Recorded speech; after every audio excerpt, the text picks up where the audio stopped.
What's going on, chat? Chris Nirvana Tool here. Just kind of chilling on a random Saturday. I got some free time, so then I figured, I've had a lot of people ask me, hey Vac, you gonna do an analysis on 4E Kerebrus battlefields? Like, that's coming up in April? And I'm like, yeah, if I get time.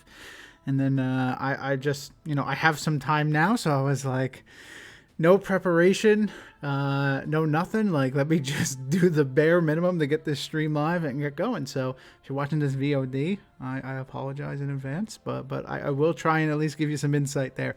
So I will talk a little bit about this, but I realize I did not update my stream information either. So let me update that. People are probably very confused right now. Talking 4E. See, this is what happens when you don't prepare. So this is awkward, but this is what you see live. I know this is like grade A quality video content right now, folks. I know, right? But anyway, hopefully that's updated now. But anyway, again, the upcoming event for the online Warlord League is 4E Kerebrus Battlefield. So I'm gonna just roughly talk about what exactly that means for anyone who doesn't know what it means. We're gonna take a look at each battlefield and try and figure it out from there. Just kind of go through, read each of them, talk about like if this is one that you're interested in doing, like what would be the approach to it. Maybe I'll build a deck or two. I don't know. We'll see how this goes. Full disclosure, the only reason I actually had time to do this is I am currently waiting to become an uncle. My sister-in-law is in labor and at the hospital, so that's I'm on standby for my wife and then their family in terms of just, once the kid pops out and they need anything, I'm going to be running around and doing that. So if all of a sudden I end this video abruptly, that is what happened. So this should be fun. But anyway, what do you say we get into it? So let's take a look here. So starting off on the bottom of the screen, you can see this is the event page from SagaTheStorm.com. So head on over there and you can take a look at a whole bunch of other awesome things there. Like we have deck lists on there. There's the Ancients rule, the Ancients restricted list that's important if you want to start playing, the most popular format that most people play. If you want to see what other upcoming events are, they have a few articles as well. So it's a little fun. Yo, what's going on, Bobby? How you doing? So I figured, let me go in. So this is, the April 2023 battlefield. So what the heck is a battlefield? So let's talk about this. So 4th edition, hopefully if you're watching this, you understand what the 4th edition of Warlord is. That is the format when Phoenix Interactive acquired the rights from AEG and printed it. They had a, I think it was about 2-year run, I want to say, with the game. Maybe it was 3. I don't remember exactly how long it was, but it is that format. So starting off there, the battlefield card, like what is a battlefield? This was something that was originally introduced as a Medusan Lord card. I think it was like the Queen Mother, a 4E Medusan Lord that was some really big elf chick that lives in the water and throws leviathans at you. So she had a battlefield card, and basically if I had to compare it to anything, it's like a global enchantment in Magic where it's just this is here, this is there. If you play Game of Thrones, it's like an agenda. Okay, cool. That's just there. This is what you have going. But the battlefield text box is your Warlord is considered to have it on them. So we're playing 4th edition rules where you get to pick one battlefield. It starts in play and basically gives your Warlord an added ability. But then they added a little bit of spice to this too by going Kerebrus format. So what that means is you can take any Warlord that has been printed. Doesn't matter. It doesn't have to be 4E legal. You can take, you can take Kerebrus himself. No, he's 4E legal. You can take Krun. You can take Logan. You can take King Zod. No, you can't take King Zod because there's a ban list. But you can take mostly any Warlord from history and build it into the 4E format. So take a look. Actually, let's start with the ban list. So look at that. Oh, look at those fancy battlefields that you don't get to see yet. But there is a ban list for this event. specifically at the bottom of the page where the battlefields are. So feel free to take that, take a look at that before you dive into it. So let's take a look at it. We have a Darmy, good old level 1 Free Kingdoms connoisseur, I guess. Banned because they're of a very specific battlefield in here that we'll get to. Alisara, banned. I think people were worried about consistency and doing crazy stuff. Belial, I'm assuming it could be for there's one that does things for clerics or just the fact that it's consistent. Captain Dukat, I know that there was some very dirtiness with letting all your characters cast like flame hours first action into the second rank at +5s. So there was some craziness there. So I know that got hit.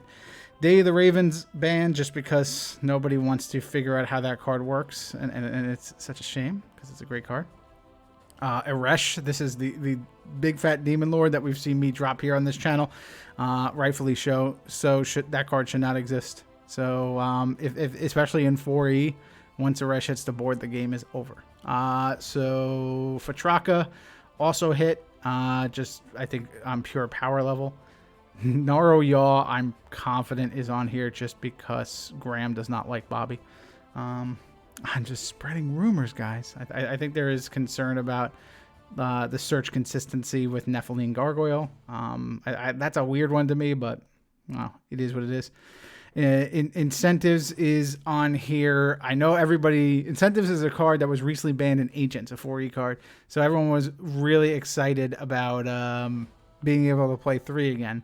And then you realize there's a battlefield that makes it so your starting level 2 characters can play Incentives. And it's just way too good. So, sorry, can't have nice things. Jotya Sign, I'm pretty sure that's there just because they always ban Jotya. Don't want to deal with it. Joden Drac, I'm not sure why there. I guess they're just afraid of level 6 Warlords. King Zod is, you know... we saw a 4E Kerebrus format at Gen Con that was dominated by King Zod, so I think that's why that's there. Limited Wish and Phoenix Feather are there just for searching ability. They got rid of the level 6 draw. Oh, gotcha. So yeah, that makes sense. There was one to do that. So then there is Tavish Jape. I think that's there just for consistency, just to get rid of it. Let's see. Uh-oh, phone's going off.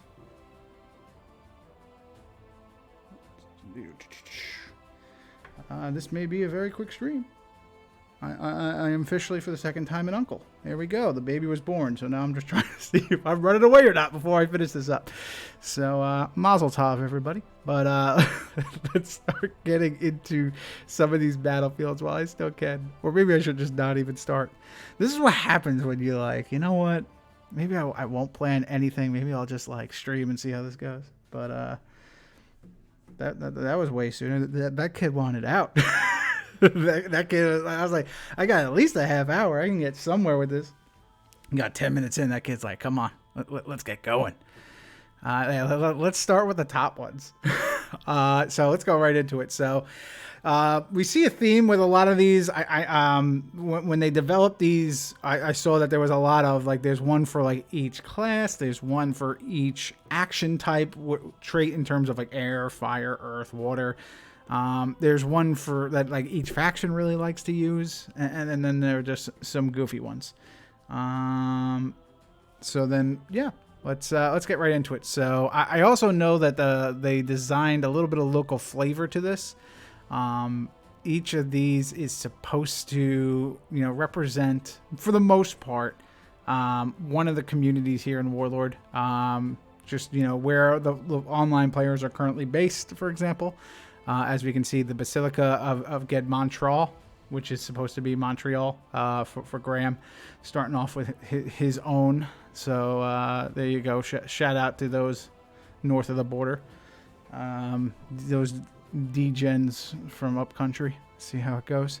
So let's talk about this. So Basilica of Ged Montreal. Your clerics gain limited react. So a limited react is a once per turn react for those who aren't sure.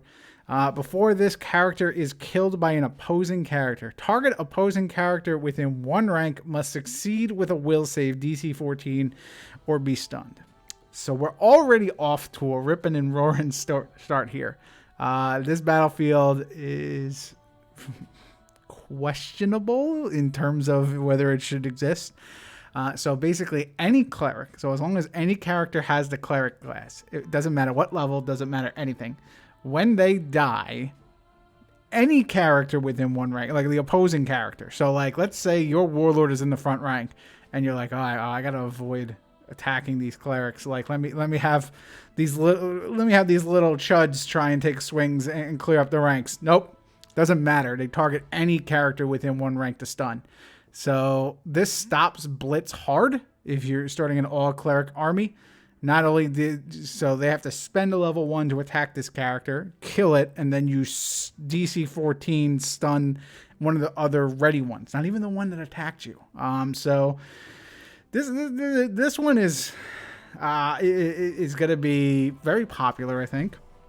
We're going to see a few of this. The thing with our community, we tend to be very diverse in what we go for. So I don't think we've ever seen more than like 4 of one time. But this could be a potential 4 of, I can see. Luckily, Belial is banned because you just do that. Oh, anytime one of my characters dies, DC 14 or stun. And skill is hard to come by in 4E. Hopefully there's some free kingdoms with Adas running around. And even then, that only makes this like a 50-50 shot at +0. So I think this is just top tier. I would argue to say it's broken. I know it was originally DC 9 plus the level of the character, which was much more balanced. This getting it buffed, I don't know why. And I don't agree with it. So this one is problematic. All right, let's move on to Cincinnatus Tavern, good old Cincinnati, Ohio. I guess there's a lot of Free Kingdoms loyalists in Cincinnati. Well, there's one in particular that we know of. He's a rather he likes to threaten killing somebody as a tuxedoed animal. So good old Deadly Penguin. What's going on? I was trying to think of similes there, but let's take a look at this. So. I am good to keep doing the stream. It says they're gonna hang out for a little bit. So, but I will try and pick up the pace. So, Cincinnatus Tavern. Your Free Kingdoms warlords gain limited order, so once per turn. All non-warlord characters you control gain +X attack and -X AC, or +X AC and -X attack, where X is 2 plus the number of characters in your discard pile. So this is a once per turn, as the image kind of shows, like a little bard support here. But you're either sacrificing offense for more defense, so losing attack bonus in exchange for an AC bonus, or you're going with no regard for your safety, dropping your AC and going for attack. So this one's pretty cool. Could be really good. I know Free Kingdoms were very solid in 4E. One of the better factions.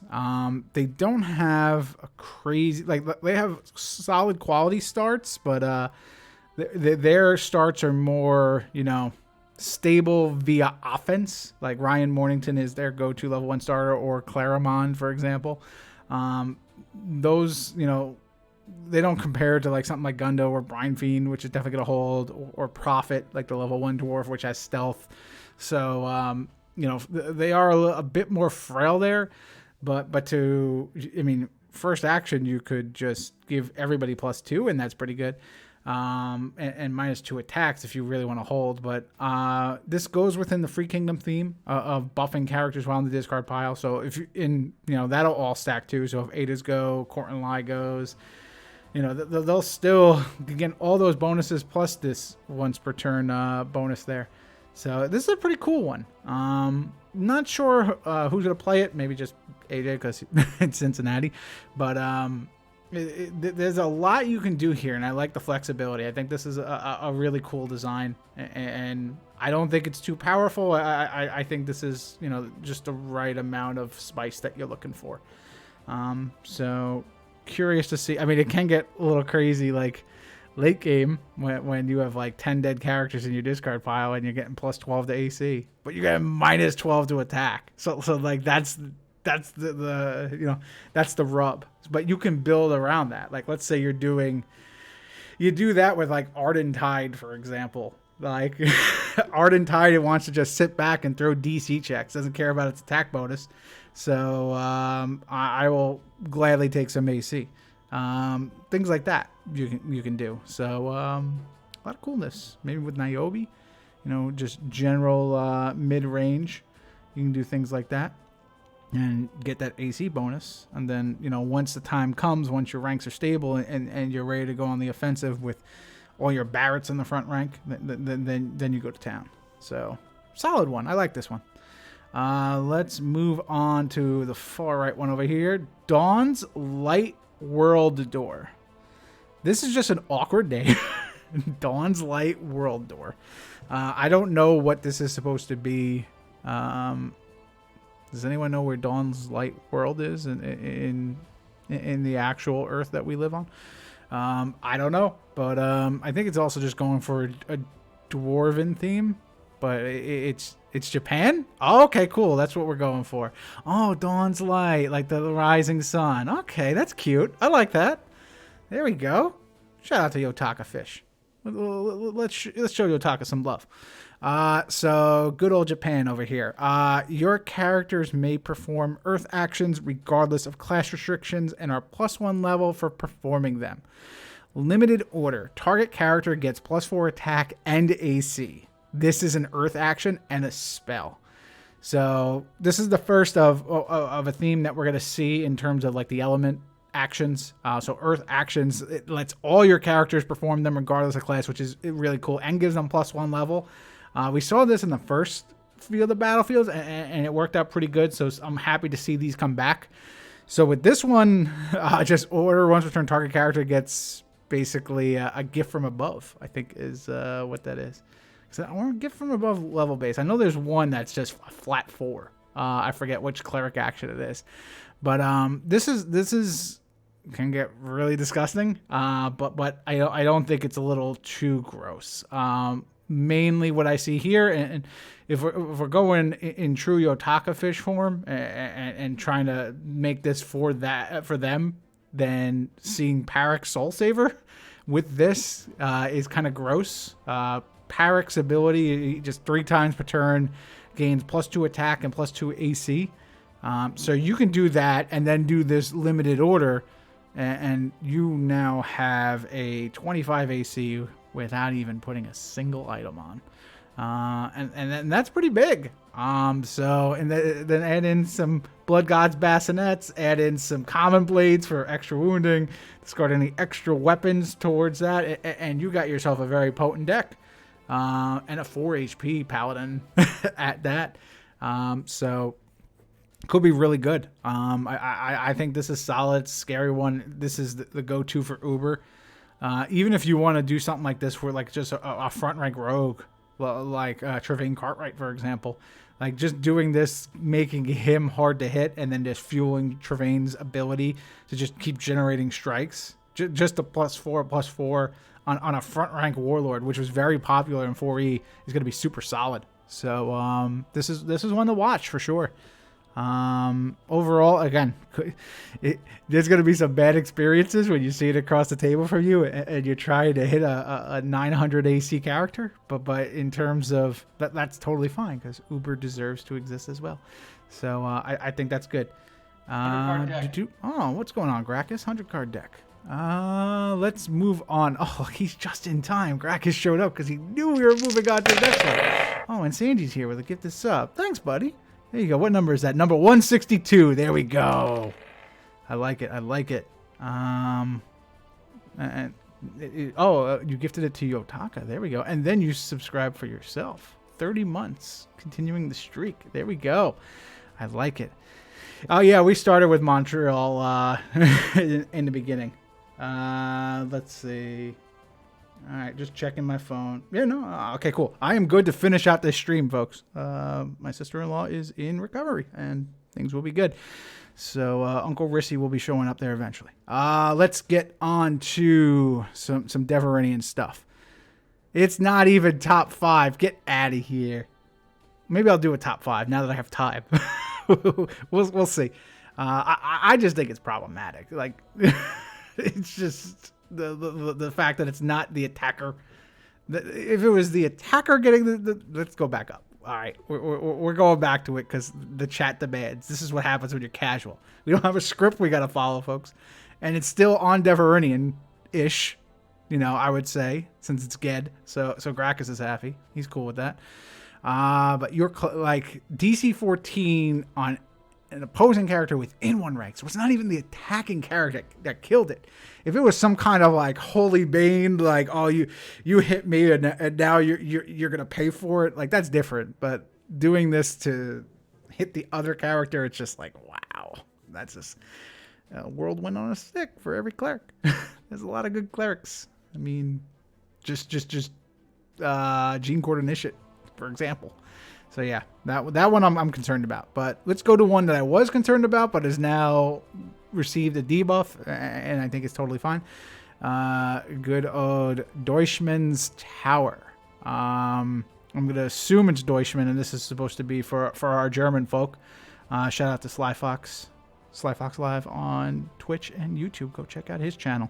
He's got some cool Warlord videos, and he's got some general gaming videos as well. It might be in German, but hey, that's still funny. All that matters is tone of voice. So like if he's playing Dark Souls, for example, and he's just screaming in German, it's rather funny, and you can tell he's getting his ass kicked. Undercard deck. Oh, it's no, okay. I saw the red, thought it was Graham giving me a real answer, then saw it was Gracchus and realized, yeah, no. We're going with Deutschman's. So your Deveranian Warlord gains React. After a Deveranian performs a decree, discard a card, or spend your Warlord, perform a decree.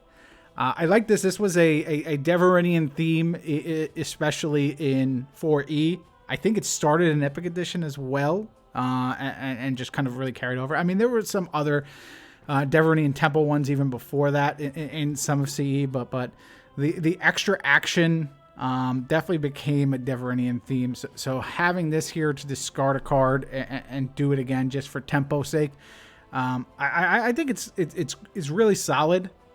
It's right now it's kind of fair. Previously there was just one, I think it was like order, spend your Warlord, draw 2 cards attached to this as well, just to kind of fuel that ability. But even then, without that tempo ability, just having a 7-card hand every turn, and then you get Lord Argon out and having a 9-card every turn or more, you can ready Lord Argon, was a little much. Yeah, it was definitely too good beforehand. This now, I think there's something cool here. I wouldn't know necessarily. Like, even if you went, like, let's say with Sir Rollin, a favorite of mine, for example. I like rogues in 4E, especially. Like, they still have range strike support for sure. So Rollin can still have some tools. Might not be like the super silver bullet like that we're used to, but him with this ability is just kind of like, okay, like now I know I need to shoot, break some ranks, then get another action, then take a shot and sniper shot and kill. Like there are things like that. It's a melee striker's ability is what Graham said. It could be a melee striker's ability too, just in terms of, let's say, Commander Caton, for example, which was a solid 4E deck. Exactly, pitch your extra steeds. Yeah, you can see that. Just when you get all those characters, yeah, that's one use, correct. And there are multiple applications to this. It just generally in tempo. It could be good, and it allows you to play cards that might be expendable, especially if, you know, obviously you're going to want to have still a consistent deck anyway, just so because turn 1's important. You have to establish your board first before you fully take advantage of this. I mean, unless you want to go super crazy blitz, Deveranian blitz, you probably could. It might be a little tougher, but you could and just be like, all right, here we go. I'm going to pitch my hand and take a whole bunch of strikes and go for it. I'm sure there's got to be something like that. That'd be pretty cool. Turn 1 doesn't matter. Yeah, that's spoken like a 100-card Emperor. We got you. But this one's cool. I like this, and I think the change was good. Very, very happy with it. Let's move on to eBay Marketplace, or eBay Marketplace. It's eBay, folks. That's a cool shout out to our secondary market. Let's take a look at it. So your level 1 rogues may enter play from hand in an opposing player's front rank. If a rogue you control enters play in an opposing formation, it permanently gains stealth +5. So that last one, the entering play getting stealth +5, was an addition to this. Like the first version of eBay just let you drop level 1 rogues into it, and I think that was underpowered. This buff makes it a lot more desirable. I like that it's on theme for eBay, like, you know, these little sneaks who are destroying the secondary market and making people pay absorbent amount of fees for Warlord cards when it's just really kind of, sure, some people are making money, but it's almost gatekeeping the game. Thankfully, we allow and encourage proxies, but still, I know people like to own cards. Yes, there it is. Thank you, Gracchus. But you know, so that's what I think this is an homage to, which is pretty cool. But from a gameplay perspective, this could be really cool. There's, I mean, the first thing that comes to mind with me is Balam Knock, and just drop a Nothrog into the opposing front rank, and you can react shoot the Warlord right away. And I know we built a deck like that tried to first action kill you with strain the shots. I don't think that's for illegal, so I don't think there's anything like that, but it's still pretty cool and can do that. The drawback, of course, is the fact that you know, when you're playing these characters, you're not playing them into your formation to solidify your ranks, and thus you're a little bit more frail because of it. But there's also nothing stopping you from entering play in the opposing rank, gaining stealth 5, tapping back, and then you're like a buffed, like, stealth level 1 rogue if you really need to have some kind of security there. Obviously, there's a loss in tempo because it's going to take 2 actions to do, but that could be a way to go because you permanently gain it. It's not like you gain it while you're in the opposing ranks. You gain it just for entering the ranks. So some little, you know, just a little strategy there. Level 1 rogues, in terms of what we got there, like, this is, let's do a little switch here. Let's go level 1. Let's go rogues. Let's go level 1. And I got 4E already, so let's hit search. So let's just take a look. Oh, wait, I gotta do the typist character, because already I'm seeing alert as the first action. And that's not good. Alright, so start seeing Amatria Ardenalis. Blunder, Darkness is a good one. Leonora jump out. Yeah, Leonora getting 2 strikes is pretty good. Mudfleck, now we're talking. Oh, good old Duwana. Love me some Duwana. Yo, someone start dropping Geech. Now we're talking. Gas, Grace, Jiggerol. There we go. Ooh, go Kylia Smythe. You can do that if they're playing the Gen Montreal, and now they have clerics. So now you're in a rank with a cleric, and you can pull their Warlord forward and make them eat it. I love it. There we go, guys. The metagame exists. Mudfleck, Prophet. Ooh, drop Resin right away and perform a strike at the 2nd rank immediately. There's some spice there. So yeah, I like this one. This is a cool battlefield. Whether it's top tier, I don't know, but there's a lot of fun things, and it's, more importantly, it's a battlefield that'll make memorable moments. You'll remember the time you did something silly like that. So kudos on this one. I like it. I think it's a really cool one. Now let's move on over to the Fields of Discord. The meaning of Discord being, you know, just in the negative context, but the homage here is for Discord as in our channel where our community lives. If you have not checked out our Discord, you can see it in any of the descriptions of either Twitch or YouTube that I have. At the end of this video, I think there's a link. No, I don't remember if I provide the link anymore. Just check the descriptions. You can get to our Discord channel through that way. But here we go. Fields of Discord, man. That's some metal artwork right there. That's a lot of Dragon and Fire. All right, so Dragon Force is writing an album called The Fields of Discord right now. Your characters may perform fire actions regardless of class restrictions and are +1 level for performing them. Hence why incentives is banned. Limited order. Target a character within 1 rank. The target must succeed with a dexterity save, DC 14, or suffer a wound. This is a fire action and a spell. So this is like, there's a lot of solid fire actions. And this one was going to be very problematic unless incentives and Captain Ducat got banned. So I do agree that those changes were necessary here. With Captain Ducat, you can have a level 1 wizard go first action flame arrows, 2+5s at your 2nd rank. Like that is just brutal and dirty.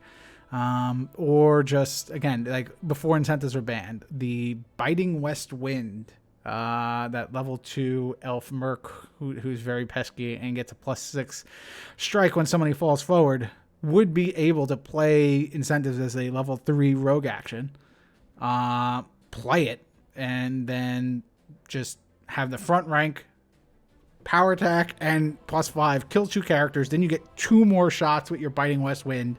Plus, and then that's just from playing 1 card. You're just, here we go, first action, 4 strikes. It was a little problematic. So now that those are out of here, I think you have a much more fair and balanced battlefield. I still think of good old Damer, I think his name is, the level 1, not the level 1, the level 4 fighter wizard from 4E, who's actually pretty good. Never... it was kind of usually an underdog, but you see this artwork that AEG loves to use all the time. This guy's really good, and there's a lot of fire action support in Deveridian specifically. I think that's, what is it, Batar, that's like, it gets a react, do a +4 range strike when a character performs a fire action. So things like this that you can do. I like this was a very solid 4E deck that not a lot of people played. He's an Efreet. He's not a Djinn. I think he's a Djinn because his name starts with D. But this guy likes fire. He doesn't grant wishes, I don't think. Not that I know of, anyway. But if you really wanted to play that guy, this is your go-to. But Incinerate, being a level 4 fire action, so letting your level 3s play Incinerate can be really cool. You can start Yantharin, the level 2 elf that is +1 level for casting spells, and this, so Yantharin can first action Incinerate. You can do this, so there's some cool stuff there. The limited order I wish was buffed a little bit. I mean, it is a once per turn ball lightning that's only within 1 rank though. But I think that could have got buffed a little bit more, but as is, it's still solid. It's still fine. This will be a fun one. I think we'll see a couple of these. So let's move on. Oh boy, here we go. This is a spicy one. Guardians Watchtower. I think we're saying that this one is Seattle because Temperance complained that the Pacific Northwest did not get love. Or Kane was also talking about that, even though Kane is in Portland. It's like, give me at least Seattle. You guys know that one. Everyone knows Portland, though. Come on. So, but that's what we're giving this one to the Pacific Northwest. Cablight Tower is okay. The Cablight Tower. Okay, so that one is Seattle. I don't know. This one kind of looks like a little Space Needle, guys. I'm just saying. This is the Guardians. Oh yeah, they don't deserve love. I can say that. I'm a Guardian too. But this one, I think it can be disgusting. So let's talk about it. Your wizards gain +1 HP. Hard stop. That is really good. Those frail characters that they're supposed to be glass cannons that throw fireballs at you. They now have most likely 100% increase in HP. So there's that. Your lower level ready wizards gain limited order. Inflict a wound on this wizard. Perform a +0 range strike. That's a nice added bonus too. I think the order before that was a little bit more discussing. It was like kind of wounding it, and you had some bonuses, and you can do it without being ready. So this one got nerfed a little bit, and I think that was the right move. This is a super strong one. I think this is a top 5 one. It's one that I've built already. So I will say that, having an army full of wizards that are +1 HP all around just gives you a lot of needed stability in 4E.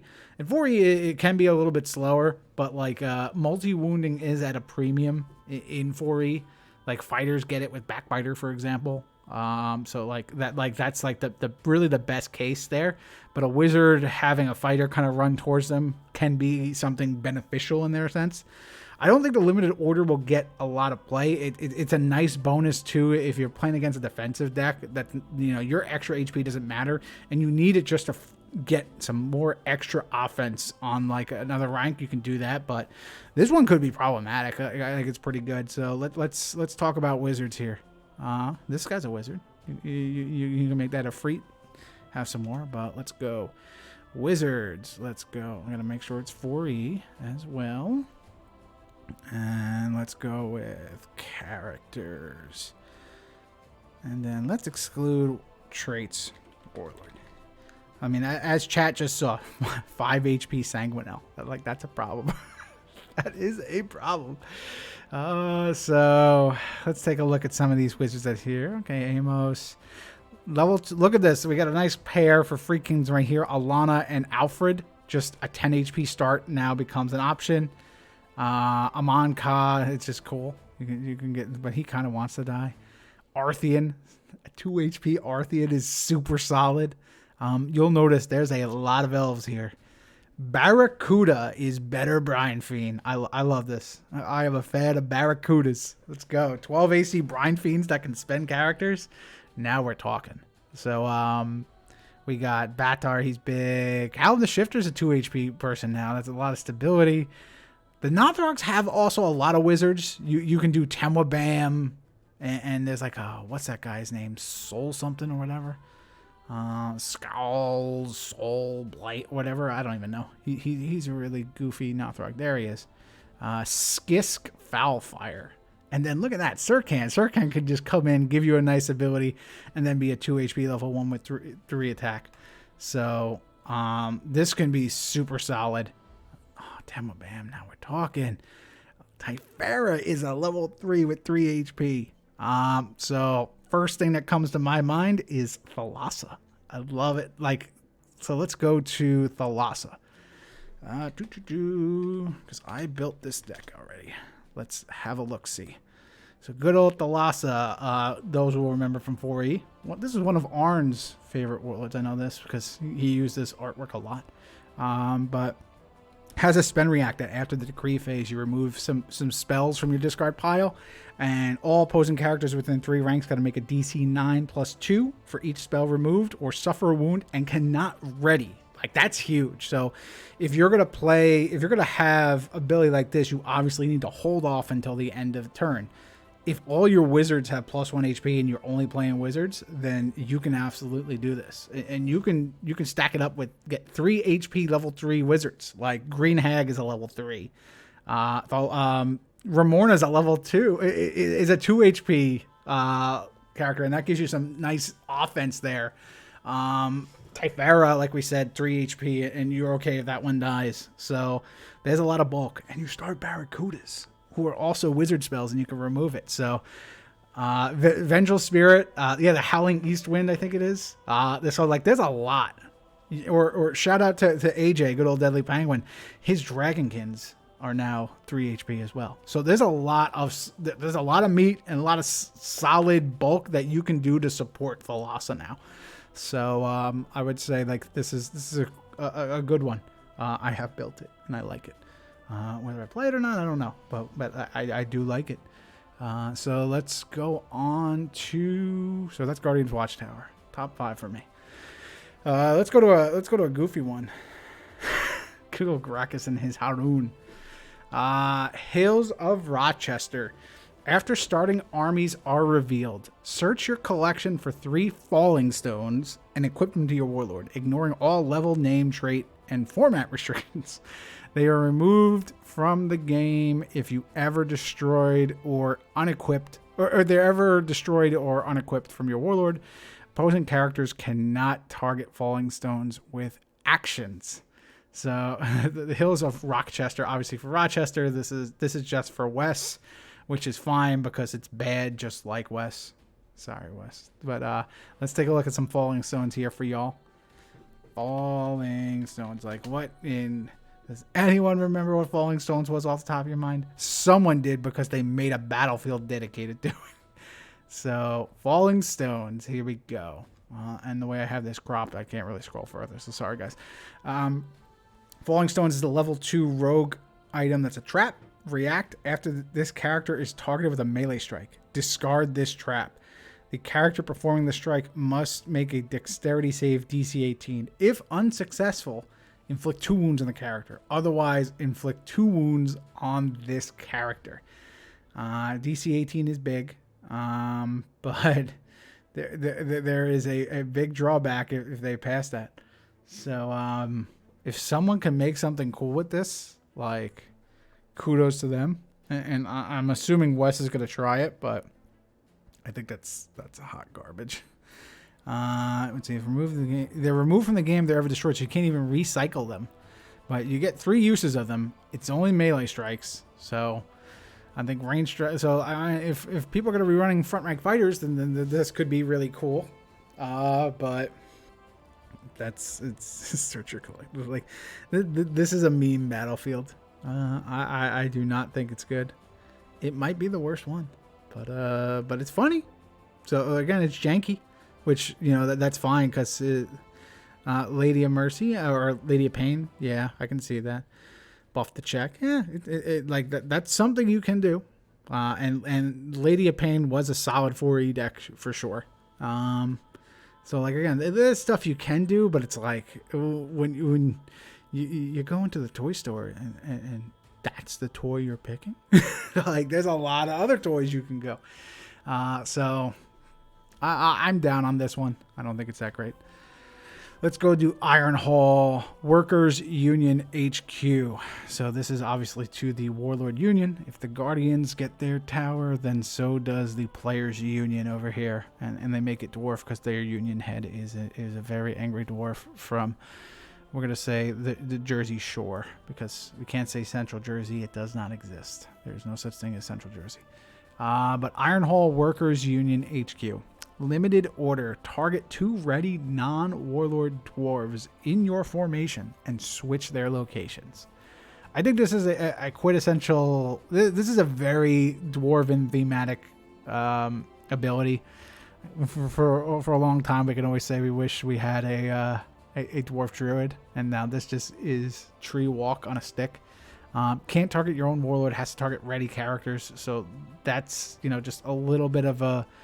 you know, a hamper on it, and I think a necessary one. Just, you know, let's put these safety checks here, but it's still a solid one. Any mid-range dwarf deck, which like Priam, Iron Soul, you can just kind of switch out and do things like that. It's super solid. But cavalry is a very popular build in 4E, and you can actually do it, unlike in Agents, where it's just the format moves too fast. Like you can do those kind of decks here in 4E and then be super solid. So, you know, if you want to be the support cleric that plays some fighters and buffs them up and gets them to the front right away, this one can work for it. So obviously you got to do it out of dwarves, but dwarves are a lot of solid 4E characters. Even if you did this out of like Sigurdur, for example, and just switched out character and get somebody up there starting to do some aggressive multi-wounding there, could be good. So super solid one. Nice middle of the road one. Dwarven Loyalists will be happy with this one. All right, let's go to, this is now Seattle. Good old Cabalite Tower of Terror. The Space Needle isn't, sorry, apologize for coughing, but I've been to the Space Needle. It's not scary. It's cool. I mean, you know, you get to look out and see the city of Seattle, which, you know, you don't have very tall buildings, but I mean, a lot of Seattle's architecture was based around New York because it was just mobsters who left New York and let's go to the other side of the country where people aren't going to find us, and then let's start trying to build New York in the Pacific Northwest. At least that's what Seattleans or Seattleites told me. The one time I went there. They keep the scary one hidden for the tourists. From tourists. Gotcha. So that's where they get their superpowers, where they can deal with the fact that it's 10 p.m. It's 10 p.m. local time and the sun is still in the sky. And you're like, what the hell is going on? But, shout out to Seattle. So good old Temperance. What's going on, bud? Wounds inflicted by your Warlord spells may not be reduced. Order once per turn, your Warlord must succeed with a scribe check, DC 20, to retrieve target spell from your discard pile and attach it as if it was scribe. This is an overall just solid one. If you're going to have a spellcaster, whether it be a wizard or a cleric, I like the flexibility there that it's just spell, period. Like, obviously, clerics don't have too many offensive spells that do wounds, but they do exist for sure. And being able to recur it, so it's like Ring of Savant on a stick. I like that. And giving wizards access to something like that is still really good. There is a lot of healing in 4E, and a lot of good healing. Cauterize, Soothing Waters, Minor Miracle. These are staples in 4E, so having something to counter that is really good and gives wizards that extra buff. And then clerics too. I think the cleric build will definitely be more in the surprise side, but I can see somebody doing that with like Call Lightning or like Fire Seeds. Let's go Fire Seeds, baby. What's Fire Seed? Yeah, you got to look that one up. I ain't pulling that one up. But yeah, this is a cool one as well. Let's keep on rolling. I'm just going to call this Kentucky. Like, some of the liberties that we took in terms of word structure to make these kind of adjacent to their actual places are stretches. Like, this is Kentucky. It's like, yeah, there's a lot of H's in here that you probably didn't need. But we have Kentucky. We got the Kentucky wilderness here. So shout out to all those Pennsyltucky folks from West Bumblefuck. But here we go. So there's a person riding a bear in the artwork, and this ability is very on theme with it. Order: put a card from your hand into play in this rank face down as a level 2 fighter named Bear, and you have to yell Bear because there's an exclamation point there. With +1/+1 attack, 11 AC, 0 skill, and 1 HP. This is not limited. This is as many times as you have cards in your hand. So it's just... Gracchus, are there bears in Kentucky? Let's see, it's on the border of the Shattered Lands and Uthnak's Bear Legion tribal lands. It's a scary place. That's pretty cool. There we go. The bear totems. Let's get them on there. I like that. I think that's some nice flair. Appreciate Graham being here to give us that. Yes, there are bears. Okay, cool. Wasn't sure if Kentucky had bears or not. I know you have wilderness, but I know you just have chickens running around. And then you have meth heads as well. But that's about it. But I kid, Kentucky. We got meth heads too. It's okay. So this is really cool because again it goes anywhere and it just puts down a level and like your hand is now full of characters. You need a character that needs to go next to your warlord. You got it. Something like Sir Robert of Andover, who gives bonuses to characters next to them. This can get pretty disgusting. Or I think Bobby, or somebody from our little Jersey group chat, the first idea that they came out with is, trespass, stealth into their opposing front rank and just start dropping bears at their formation. It's really cool. Like just to think of like a swarm of bears inviting. Exactly, it's pure cocaine bear. You can do it with Goodleafer. There you go. Get 2 strikes, stun it, and then get another strike. Yeah, there we go. So this one's really cool. And again, I think it's pretty balanced. There's just 2+1 strikes, and you'll have to work with like commanding presence to give them extra bonuses, or Sir Robert's ability just to really get them super high and that where they become problematic. I think this is safe, so I think this is just gonna be a fun one. This is a good one. Goodleafer and Robert only work on dwarves and freaks. They carry your alignment. They don't carry your faction. That's true. I forgot about that. Like the summon characters. So you depending on your warlord, you might have good bears, you might have bad bears. You know, definitely got some picnic baskets up in here. So there we go. I'm a little disappointed that the Kentucky one is not chickens. Like, you could have had giant cuckoos that are just, you know, messing up Link over here. And I think one native son of Kentucky would have been very happy. But either way, I think it's still pretty cool. Let's go with Loki's Lab. And I think this one was here the last time they did Battlefields, so this can be pretty good. If your Warlord has no subclass, which every dwarf, I don't know, most dwarves don't, their strikes and actions from items and action cards gain +3 to die rolls and DC saves. Ooh, it's actions and items. I like that. So Loki's been doing a little study in there. Order once per turn, target an unstunned item equipped by a character you control with no subclass. Ready the target or return it to your hand. So obviously Loki's Lab is built for Loki, who came out in 4E. We're gonna go search for some Loki up in here. It is not Tom Hiddleston or whatever his name is. That Loki. I'm going blurry for some reason. There we go. I'm focused. Sorry, guys. Loki. Good old... Like, so basically it's kind of that... Adding that +3 returns Loki to its printed as-is formation. This bottom part, range strikes and save DCs from actions performed by Loki from items gained +5. That was errata to be +2, because when Loki first came out, it was very disgusting. So if you want to play pre-errated Loki and then some, you got the ability to do that. I think this is a fun one. I think it's really good. I think it's worth considering. And just generally, you know, not too much to say. The fact that it also buffs DC from action cards too, it's something I overlooked. So there's still value in doing that if you don't have any subclass. I think 4E had a lot of subclasses though, but you know, there's still a lot you can do there. So I like this. I think it's a home run. I think it's super solid. Let's see, what do we got? Minneapolis Drake's Airy. So I wonder who this one's for. Shout out to Wyvern in chat over there. Check out his channel. I don't even have to spell it for you. He's in chat. You can just see it in the chat. The person, it's kind of like Wyvern, but not really Wyvern. So Minneapolis Drake's Airy. There's also Zant's also from Minneapolis, I believe. So shout out to Zant.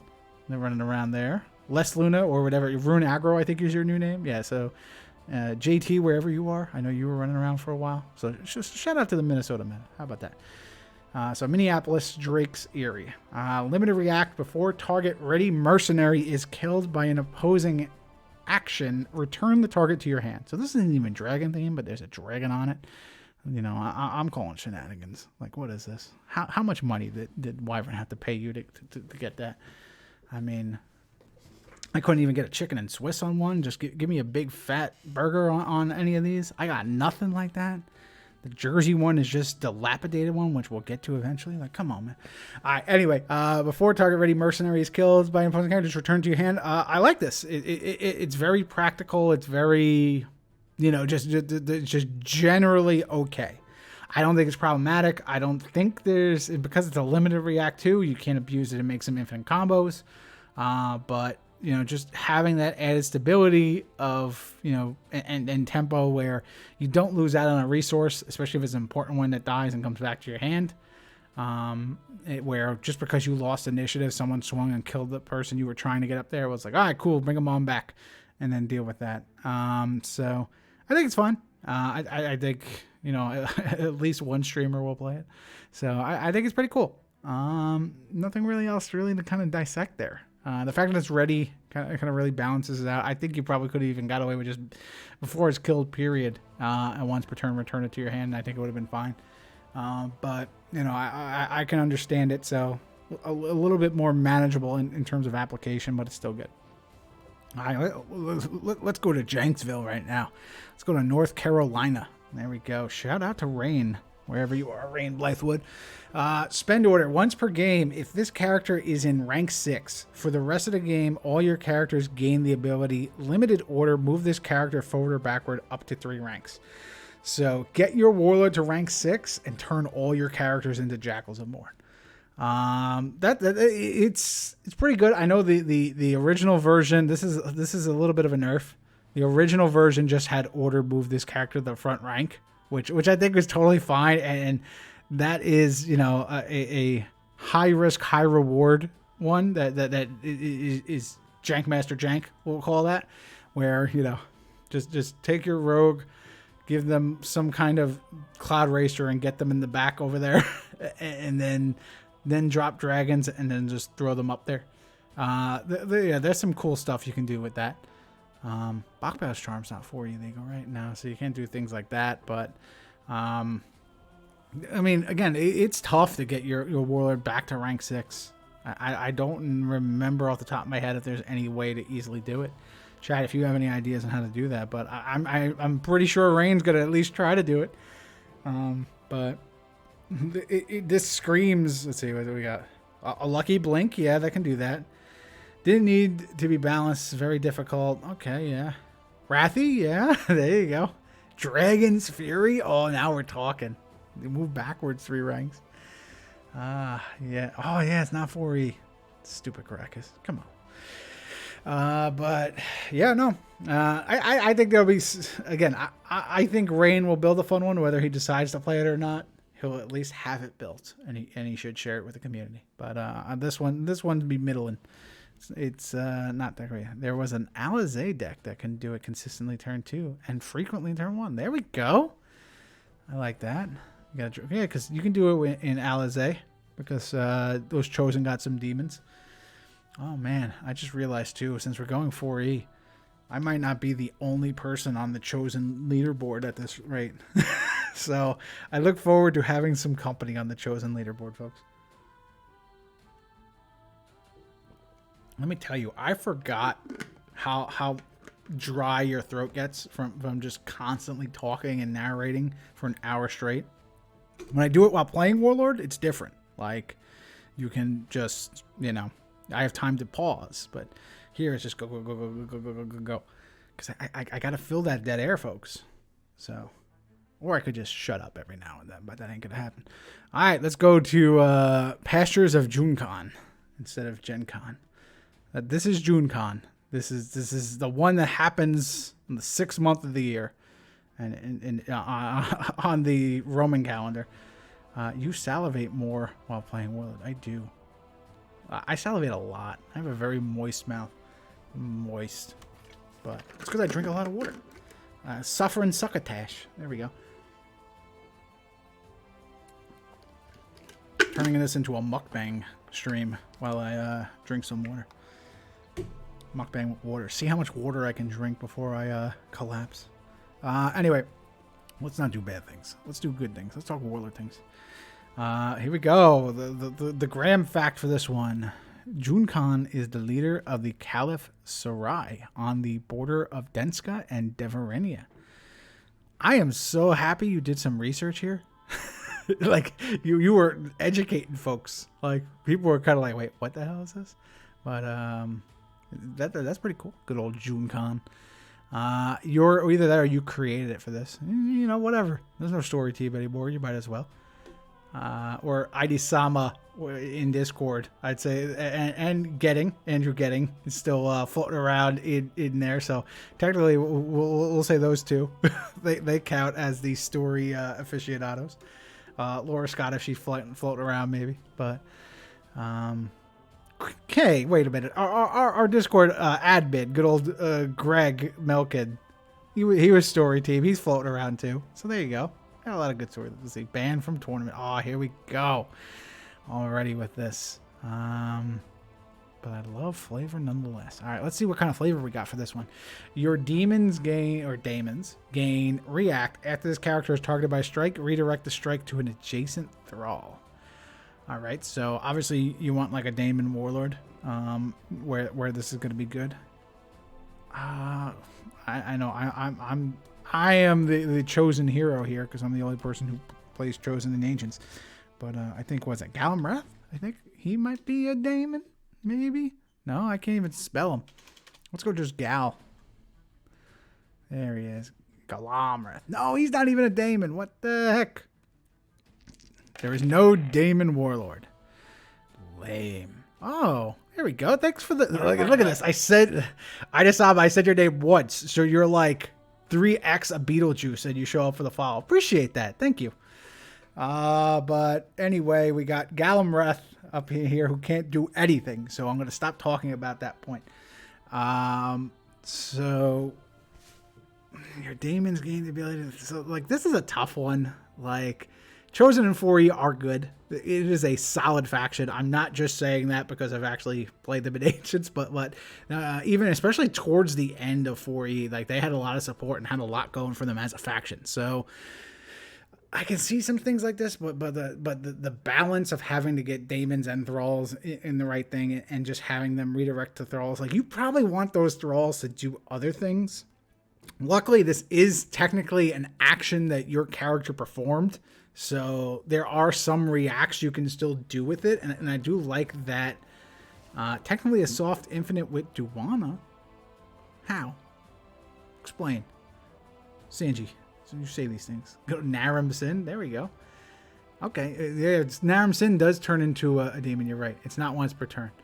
Oh, that's true. Okay, yeah. Your demons just keep move over. Go. Yeah, you just need a way to draw with that Duana back if you want to get soft infinite. And that's a really hard infinite. You need Big Bubby Aresh to do that, and he's going to be sitting on the sidelines this tournament. So, but I like that we're talking about this. You're not saying it's good, but I'm starting to see more applications to it as we talk it out. So I do like that. Not having it not be limited, the fact that it is an action you performed, but it's not as a cost. So maybe like some Thrall abilities don't work, but if a Thrall is killed as a result of an action that you performed, I think some of them have that wording. So there could be some synergy there. But I just think it's okay. Yeah, that's it. I wish we gave something a little bit more powerful to Junkan over here, but because it is the premier event, in-person event for our community. But either way, hopefully someone does something fun with that. Let's move on. Plains of Emporia. We didn't even try and change the city name. Good old Kansas over here. So this one is for Jackal of Morn. I don't know. I don't think... Is Wes from the same town too? I don't know. I know he's stuck in Rochester, but I think that is who this is for. Your Warlord gains Stealth +5. Opposing characters in the same rank as your Warlord suffer -2 attack and skill. So this originally just gave your Warlord Stealth +5, which, again, that was one of those ones where it's fine. It's not exciting. It's practical. It's good, but like now adding that little extra spice of it to having them make characters smaller. I like this buff. Sir Lucian. There we go. Stealth in first action. Aren't they killed with the strike though, not the action? I don't know. Wyvern. Going back to the pastures of Junkan over here, but I should know. I'm a rules guru, but no. We'll ask Vic on that one. Because worst case scenario, Vic will try and find a way to argue in favor of the Chosen, since he has his name on a few of them, and making the Chosen good. They deserve it. They get slapped around a lot. But anyway, we're talking about Plains of Emporia over here. We're not talking about the Chosen anymore, unless you're gonna do some Chosen Stealth Warlord over here. But this is super solid. Again, Lady of Pain. That we've talked about. Again, Lady of Pain was a solid 4E deck, period. Now, there's a lot that you can fit into her scope here with a lot of these battlefields, and this could be one of them. Generally speaking, just making sure that your Warlord has extra defense is good, but then, this will obviously be one for the infiltration tactic. I do like rogues in 4E. Like, Submerge is a really good card that most people don't play, or especially in Ancients, but I remember that was like one of the top cards in 4E in its heyday. So, but a lot of applications to this one because of how generic it is. So, Plains of Emporia is a good one. And Wes claims that Kansas is much better than it seems out there, but I don't know. Luckily, there's no tornadoes in this artwork. Naramsin does not get the Daemon trait. It doesn't, even when he turns into that beast, that's not a demon. It just doesn't even get, does he gain the monster trait? I don't remember. No, I don't like Naramsin. I think Forge Cake, good old Bobby, could also attest to that. The amount of alt art Naramsins that we had back in the day was just like, I hate this card. I never want to see it. It was just every tournament we went to. Hey, you want some Naramsins? It's like, oh man, I'm getting real disappointed seeing an alternate art Warlord. I also thought, like, in the base set of 4E when Naramsin came out, I thought he was the worst Warlord ever. And then I remember, like, that first Gen Con, I was playing Niobe, and the win and in matchup, I played against Warlord Card Gamer, good old David Uribe, running Naramsin. And I'm like, Naramsin is my win and in. Oh, I got this. This is easy. And he put up a fight because I was like, oh, okay. So he found a way to kind of make it work. And so kudos to him on that one. But still, Naramsin is trash, and I hate that Warlord. Anyway, let's go to Idaho. We got the potato fishing hole. This is a fun one. So here we go. Your characters may perform water actions regardless of class restrictions and are +1 level for performing them. A lot of solid level, a lot of solid water actions in 4E. You know, just because of, you know, the sailorness that was there. Card deck. So that's really good. Limited react before target character suffers wounds. Spend a character you control. Reduce the wounds by 1. This is a water action and a spell. So this is banish the wound on a stick as a limited react. Before target character suffers wounds, spend a character. So it can be anyone. I like this. This is super solid.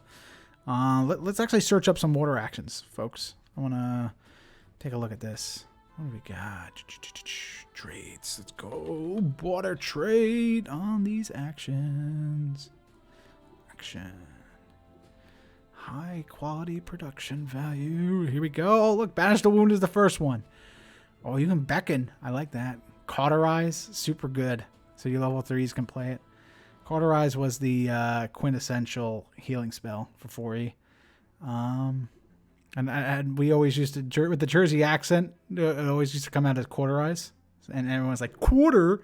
What's your Cauterize? And it's like, all right, you want me to say Cauterize? So I remember being made fun of for the way I talk about that one.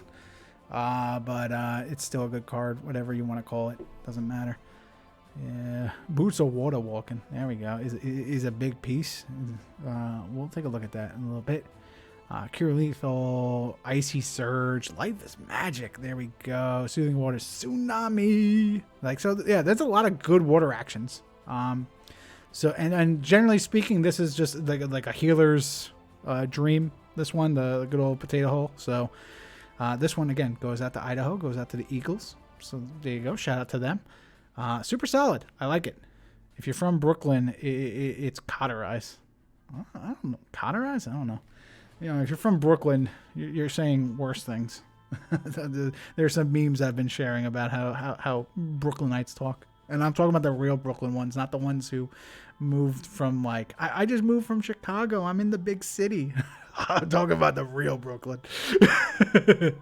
70s TV joke. I'm not from the 70s. I'm an 80s baby. And I'm still old. So that's really old. All right, let's see.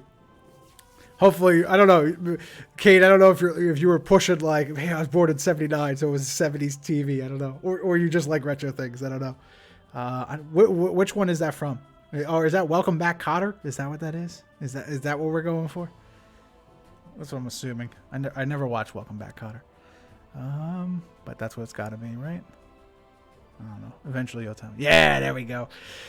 Alrighty, let's see. Let's go to Ronaldo's Weirin's tomb. Is this Brazil because of Ronaldo? Like, or Portugal because of Ronaldo? Like, I mean, or is it the Raulino? I don't know. Is this a soccer reference or a football reference? Could someone educate the American here on what this one is? Portuguese language community. Okay, cool. We're going that too in case. I don't think there is anyone. Are there people in Portugal? Because I know we have a Brazilian for sure, but like, I don't think the Brazilians. I don't know. Like, where's Godino where we need him? Like, do the Brazilians root for Ronaldo, or they kind of look at him like I want to beat him? Like you could call this Neymar or Ronaldo Neymar's tomb. There we go. Now we're talking. That's what you could have done. Should have been planner. Okay. Late to response. I'm watching over Ollie's shoulder, but I love that we get our own battlefield. Hey, I mean, you got potatoes. You didn't get eagles. I mean, like there's literally eagles in this game, and they could have done that for you, but instead they threw potatoes at you. But either way, happy they showed you guys love as well. So shout out to the Eagles. Not the Philadelphia kind, the Idaho kind. Those are much better Eagles. So Ronaldo, all right, I keep talking about different types of football now. Let's talk about the Portuguese language, folks. Your elf warlord gains limited react after an opposing character is killed. Put it into play in your first rank face down as a level X undead elf, where X is equal to the killed character's level, with +3 attack, 9 AC, 0 skill, 1 HP. And spend order. Perform X +3 melee strikes where X is the character's level. Oh man, so this turns you into like super skeletons. Let's see. We want to be inclusive of non-Eagle Idaho players. Okay. Are there? Theoretically? Like, please tell me that there are. I love hearing that there are more players that I know of. I mean, we know of you guys because you're part of our online community and you travel to Gen Con, even though in those dark years before we actually had this online community going. So I remember that. Our annual Warlord event where it'd be 6 of us and 2 of them were Eagles. I remember that. So those are good ones. Oh, there you go. You saved, to be honest. But we got to try. We got to try. If only there was some exciting news that could get new players to the game, but I don't know why. There's no such news. I don't know. Anyway, I keep disrespecting our Brazilian and Portuguese language folks by not talking about this. But Portuguese folks, let me know what you think. Do you like Ronaldo, or are you anti-Ronaldo? I don't know. Do you? Is the fact that they're putting a different soccer star on your homage something that it upsets you? Like, of all the Brazilian football players that are legendary, they went with the guy who was charged with some very serious crimes in Las Vegas. Like, come on. Alrighty. But this is a good one for elves. Just turning them into super skeletons that do extra melee strikes. Just elf recursion is really good in 4E2. Ayaba Wave Runner, Art Analysis around. Sirius Netherin, I believe, is there. And there are some other kooky ones that don't see play in Ancients but do exist. So this one, again, is an elf loyalist. Dragonbane, where you at? Oh no, sorry, you're a Free Kingdom loyalist now. But if you decide to ever dabble back into elves, maybe you can come up with something cool here. I can see Temperance doing something cool here. He likes those recurring elves. But there's something here. Just, again, generally solid, just recursion.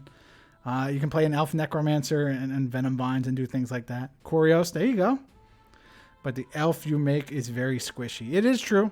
It's just a 1 HP, 9 AC, goes kaput. But if you're a good enough player, you can kind of time it around to when you're doing it. So, and sometimes you just really need another body in the ranks too. So that's good. But yeah, I think this one's solid, super solid, good design.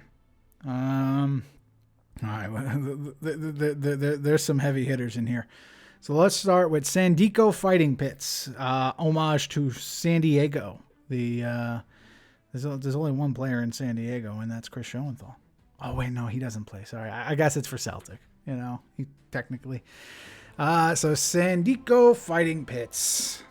Your fighters gain limited react after this character performs a melee strike that hit. This character may perform a melee strike with a bonus equal to their printed attack -4 that may only receive modifiers from their items. Yeah, Brickta is also SD. Yep, Brickta, aka Lord Winter, AKA whatever warlord he's playing at the time. Yeah, where he's 3 warlords at once, always. Yeah, he shout out to him. He's good people as well. Excuse me. So I would say this one is super aggressive, super good. Celtic is Tijuana. So here's the thing, like San Diego and Tijuana, like that's like saying like New York, like that was like back in the day. Like there was the New York meta and there was a New Jersey meta, like in North Jersey and New York, essentially. Again, like they're so close, it was interchangeable. You cross the border, you're right there. So you know, shout out to the TJ meta as well, just in case. You know, but they also have their own. Don't worry, that one's coming up.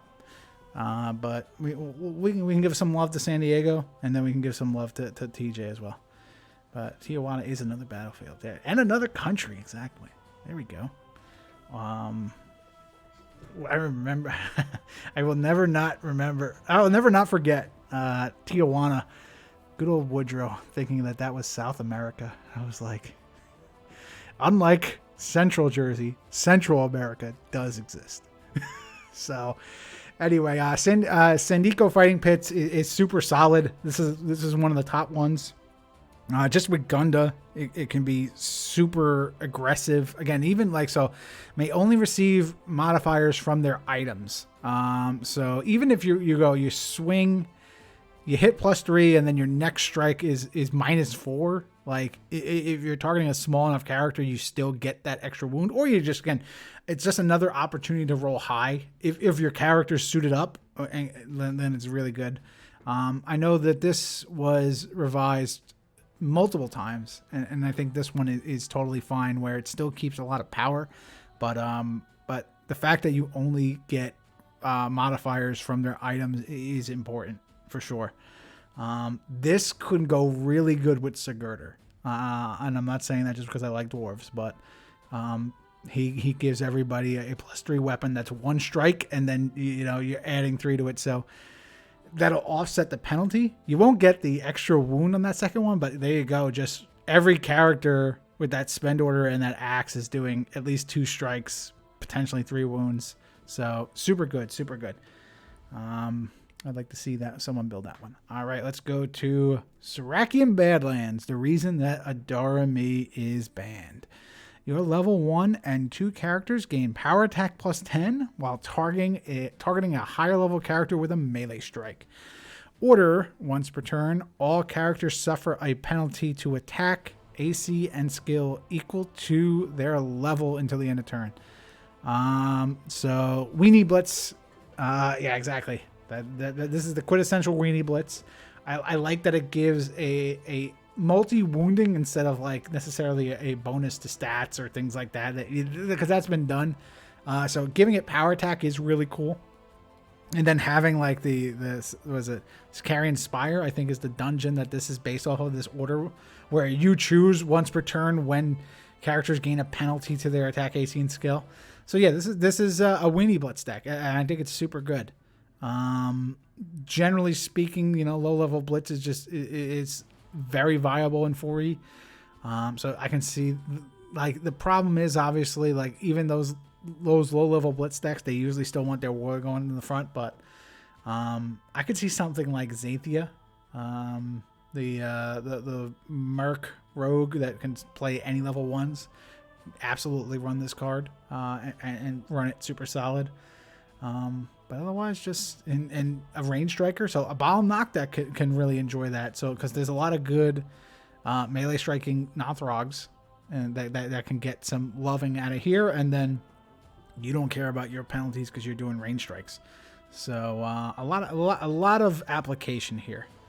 Graham, is this for anybody, or is this one of those ones where it's just kind of like, we liked it from last time, let's just bring it on over? Who wants to be Sarakian? I don't know. Or are we gonna say that's Greece? Because ending with the IAN is a very Greek thing. It's a holdover. There we go.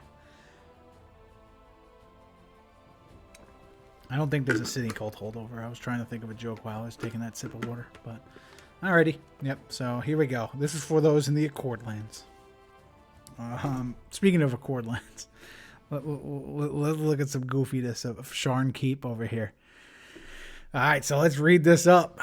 All items in your deck are considered to have the word eye stalk in the title.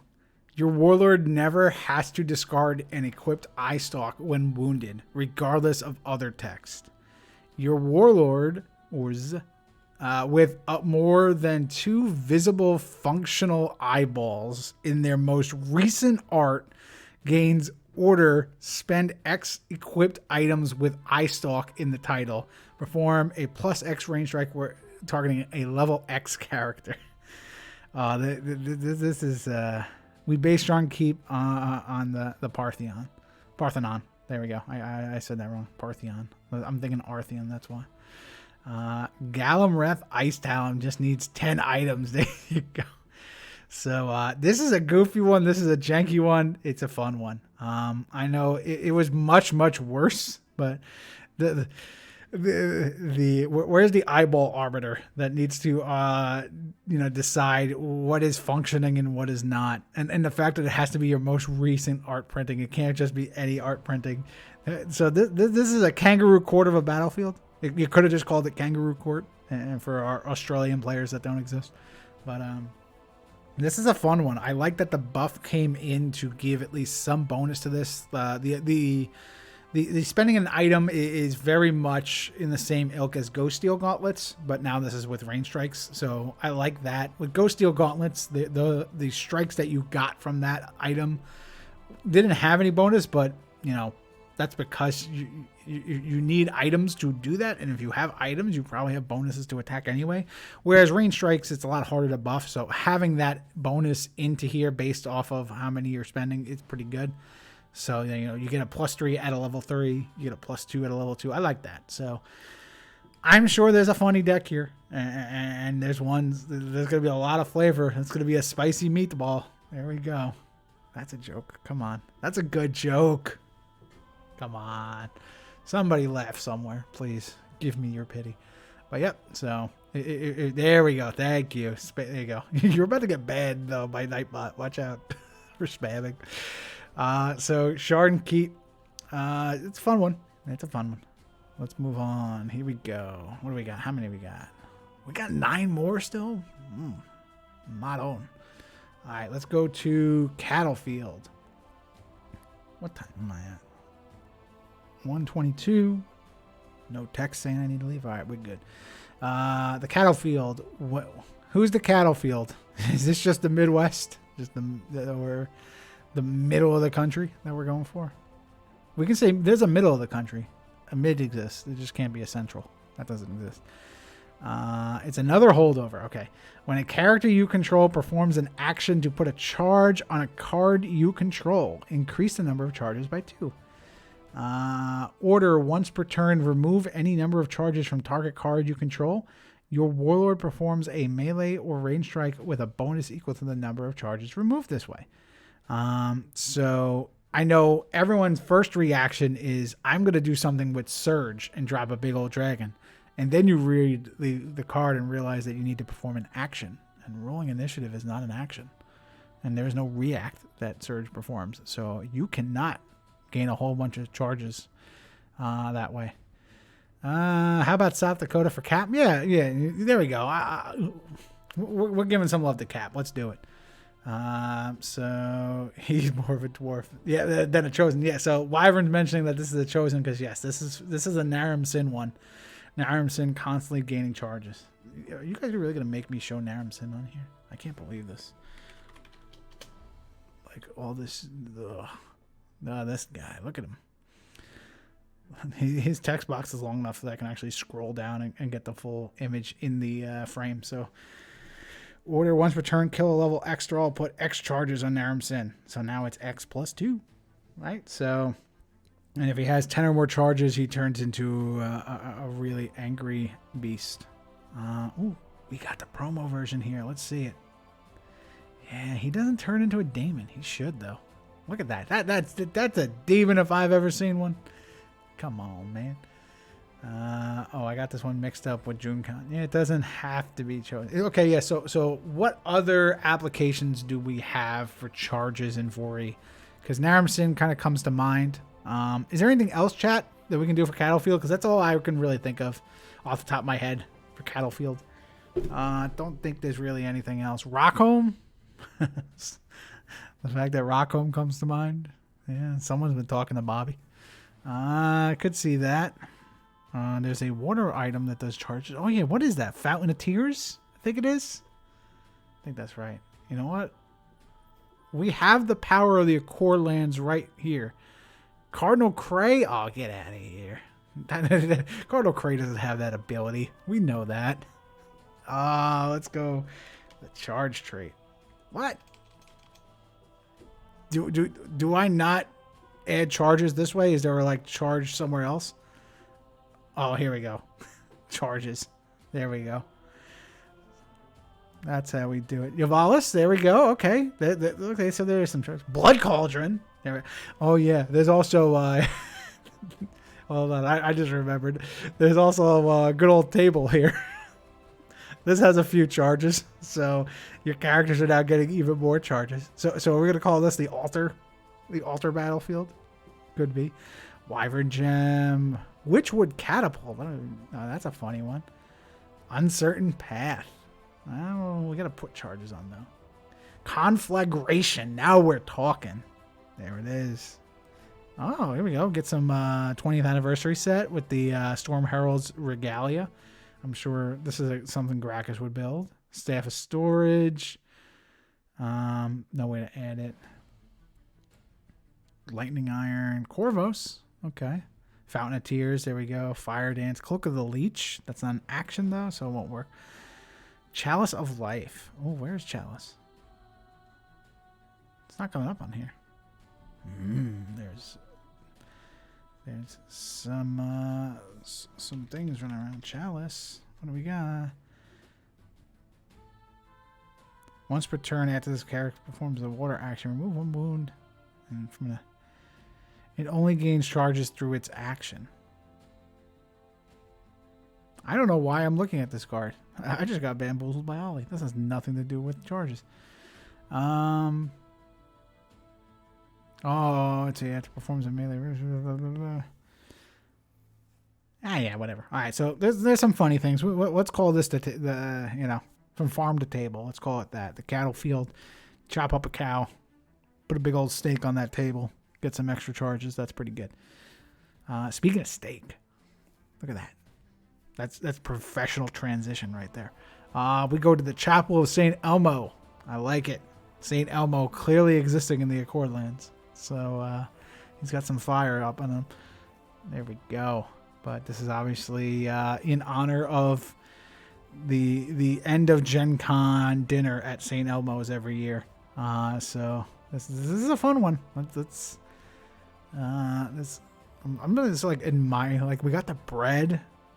We got steak sauce. Oh, don't put steak sauce on a steak. What is this? The pepper? Yeah, that's fine. Are those French fries? So is this actually a steak or is this a ham? I don't know. No, that's a bone-in ribeye. Get out of here. He's a demigod child of Ishara, worshipped throughout Andover, Selenar, and Kalinar. Selenar and Kalinar were clearly intentionally meant to be two different ones. But yeah, so I like this. Good old St. Elmo. St. Elmo, the demigod of Ishara. So let's read this one up. This character cannot receive bonuses to attack from other characters. Your cleric warlords gain -1 attack and +1 AC for each other character in this rank. Your cleric warlords gains... Oh man, like the optional S and then the plural keeps throwing me off, man. So I'm just gonna read it. I'm just, you put it on the teleprompter. Vac's gonna read it. Your cleric warlords gains an additional melee strike base +0 when they attack for each other character in this rank. So this one is oh man, this is life. Look at this. That's who this is for, because that top one, which was an added negative, I do know where that is from. That is to stop Arla Favorsight from boosting life and then having life have like 90 strikes in the front rank. That is what good old Forge Cake did. And then Wes noticed it and then went and ratted it out to that. So that is why Wes is a snake. So this is what happens when you, I guess, live test it. But yeah, so this is one that is, you know, I understand putting that on there. It's just funny that, you know, you guys want to poke Bobby and you expect him not to be Bobby. So there you go. But this one can be really good with life. It can be really good with Vacherosh. So there you go. Just and cannot receive bonuses from other characters, so you have to find ways to kind of boost it yourself. If you're gonna be a front rank cleric, you can embolden, so that's pretty cool. But you can see chosen, like the actual action, to give yourself +4 against opposite alignments and inflict an additional wound. So there are ways to do this, and like, you know, so that like an uber front rank cleric, that's what this is for. It gets super good. Modred, Albric, now we're good. So Albric just doesn't have enough attack bonus. I guess for freaks you get trait. No, because you can't receive attack bonuses from other characters. So Albric's got to go Dallin's Eye and boost himself. That's what he's got to do. Or is Dallin's Eye other character? I don't know. Let's take a look. The Dallin's Eye is not cursed. Just Dallin himself is cursed. So don't worry about the other Dallins. Target fighter gains +3. So there you go. So Albert can put this on, gain some +3. All the other ones were, and it was edited for 4E. There you go. See, some MRPs in 4E worked out in favor. So, but yeah, this one's super good. Anything that makes life playable is good. So, good one here. Again, hitting Arla is just because we can't have dwarves winning, and I love it. All right, let's go on to this next one of the Feasting Hall of Ua Ua. What is Ua Ua? Do we have Hawaiian players? Do we have Samoan players? Like, what is this? Graham, please tell me this canon. Wawa? Is that what this is? Wawa? Is it like, I don't know. Like, you? It goes, wah? I mean, of all the ways you could have spelled it. This is jersey number 2? I didn't know that this was Jersey. What is this? The Feast Hall of Wawa. Okay, I like what language like makes the U have the W sound? Like what original language did we did like I guess English like poach this from? Like I don't know. I just think there could have been a more intuitive way there. Like Graham and Sanji got it, but this probably because they just had a conversation with each other. Alrighty, so the Feasting Hall of Wawa, which is an homage to the gas and grocery chain that is famous in the Jersey Shore, not Central Jersey, and Southern New Jersey, but Northern New Jersey has them now. So there we go. Philly people also know about it, and apparently there's some in Florida. Like I don't know, and AJ's apparently getting one in Kentucky. So shout out to them. It is definitely for AJ. Good old AJ came and visited our New Jersey tournament last November, and I think he ate at Wawa, I want to say 6 times. At least 3 times in one day for sure. And it wasn't even the end of the day when he got to 3. He probably would have won for a 4th if we didn't go somewhere else. So, yeah, definitely for him. Let's not kid ourselves. But very, very, very good. And if anyone mentions the word sheets around here, you're just banned from chat. All right, so let's go. Feasting Hall of Wawa. Your single class fighter warlords gain react once per game before this character would be killed by an opposing character. Remove all wounds from this character and they are no longer considered killed. The character permanently has 2 hit points. Destroy all items equipped to this character. So it's essentially too stubborn to die with some added extraness. The fact that you lose all your items when you die, because obviously this is for a front rank fighter, that hurts a lot.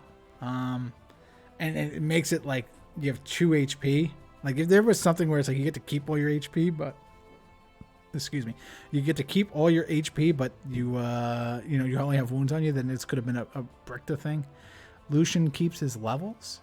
He does. Yeah, that's true. He does. And then he has ways to kind of gain him back. So yeah, that's a good call there, Ollie. I like that. He is a single class fighter too. So yeah, any permanent bonuses stick because you don't leave play. So yeah, having someone who has the ability to also keep gaining more HP from your base too is good. The character does not die. That's true.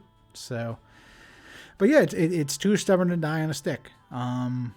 If you're looking for an aggressive front rank fighter, I think Ollie convinced me just by dropping Lucian right there. Like that's what this is a ideal Lucian one for sure. So super solid. I like that. Could also do it with Artek, because he's gonna go to the front anyway, and just make sure he doesn't die. Winter Eternal, maybe could do it like that, so that could be a good one. OG Winter as well, but there's no excesses. There's only Backbiter, so you got to actually make sure you miss until ready. But okay, yeah, that's a cool one. And then all right, so we go from Jersey 1 to Jersey 2 over here. The Free Cities of Jerziah. I'm gonna need some lore here, Graham. Come on, pop up. Where is Jerziah? Is that on the outskirts of like Bascaron and the Bascaron lands and the Free Kingdom cities? Is that what it is? Well, because it's definitely some bog-looking place over here. The swamps of New Jersey. So that's what we're dealing with here, and they are free cities. So. Let's talk about this one. Your characters may perform poison actions regardless of class restrictions and are +1 level for performing them. All non-warlord characters gain the poison trait. So this is a bit of a slight, saying that we are toxic. I take that with a sense of pride. We are lovable hooligans. We are not toxic. Let's see, here we go. Jerziah is a stretch, or we'll say it's a stench on the borders of Tehuth and Markapple. Okay, Markapple's, I can see that. Originally founded by the merchants from Jalpa, who found themselves overwhelmed by the encroaching swamp. It's the worst place imaginable in the Accord Lands. Just a coincidence. It is not the worst place. Look at Tijuana, literally right next to it. Like, it's literally impending doom looking at you. Come on. But, so, okay, let's talk about this. A lot of poison actions in 4E. That was definitely a pushed mechanic that Arn really liked. It's one of the more popular traits. So, being able to perform poison actions regardless of class and being +1 level for them. Like, again, there's some like Tainted Wine. Sting of the Lionfish is probably the best. That essentially becomes like exhaustion plus, which is really good. Let's actually do that. So you're going to make the Jersey one get some mileage out of Sting of the Lionfish. I really like that. Sting of the, because this is a really good card with some cool art that is probably forgotten.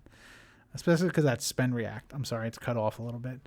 But Spend React after target character with the poison trait pays the cost of an action without spending. The target becomes spent, or if they're already spent, you stun them. So really cool. And everybody's going to already have poison. The thing that I don't like, just a little scratch. There you go. That's a good one. The only thing I don't like about this one is that it poisons your own characters too. Now, I don't think any of the poison-related cards do global penalties, but maybe they do. Because like it's something like where it's like all characters with a poison trait get -2 attack and skill or something like that. Like the fact that it hurts your own characters too is a little lame. But let's take a look. Just kind of going through. Just anything that mentions the word poison, which might not necessarily be right. Because there are things that are just like, oh, make a poison save. Yeah, so again, there was a lot of poison in 4E. It hurts for redirection or like Flavia and Revenant. There we go. Endurial is only opposing. Okay. So Endurial. Opposing characters with the poison trait suffer -2. Okay, so that's good. I like that.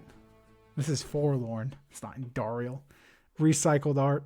It's even an elf bard. Come on. Just a little scratch as just mentioned before.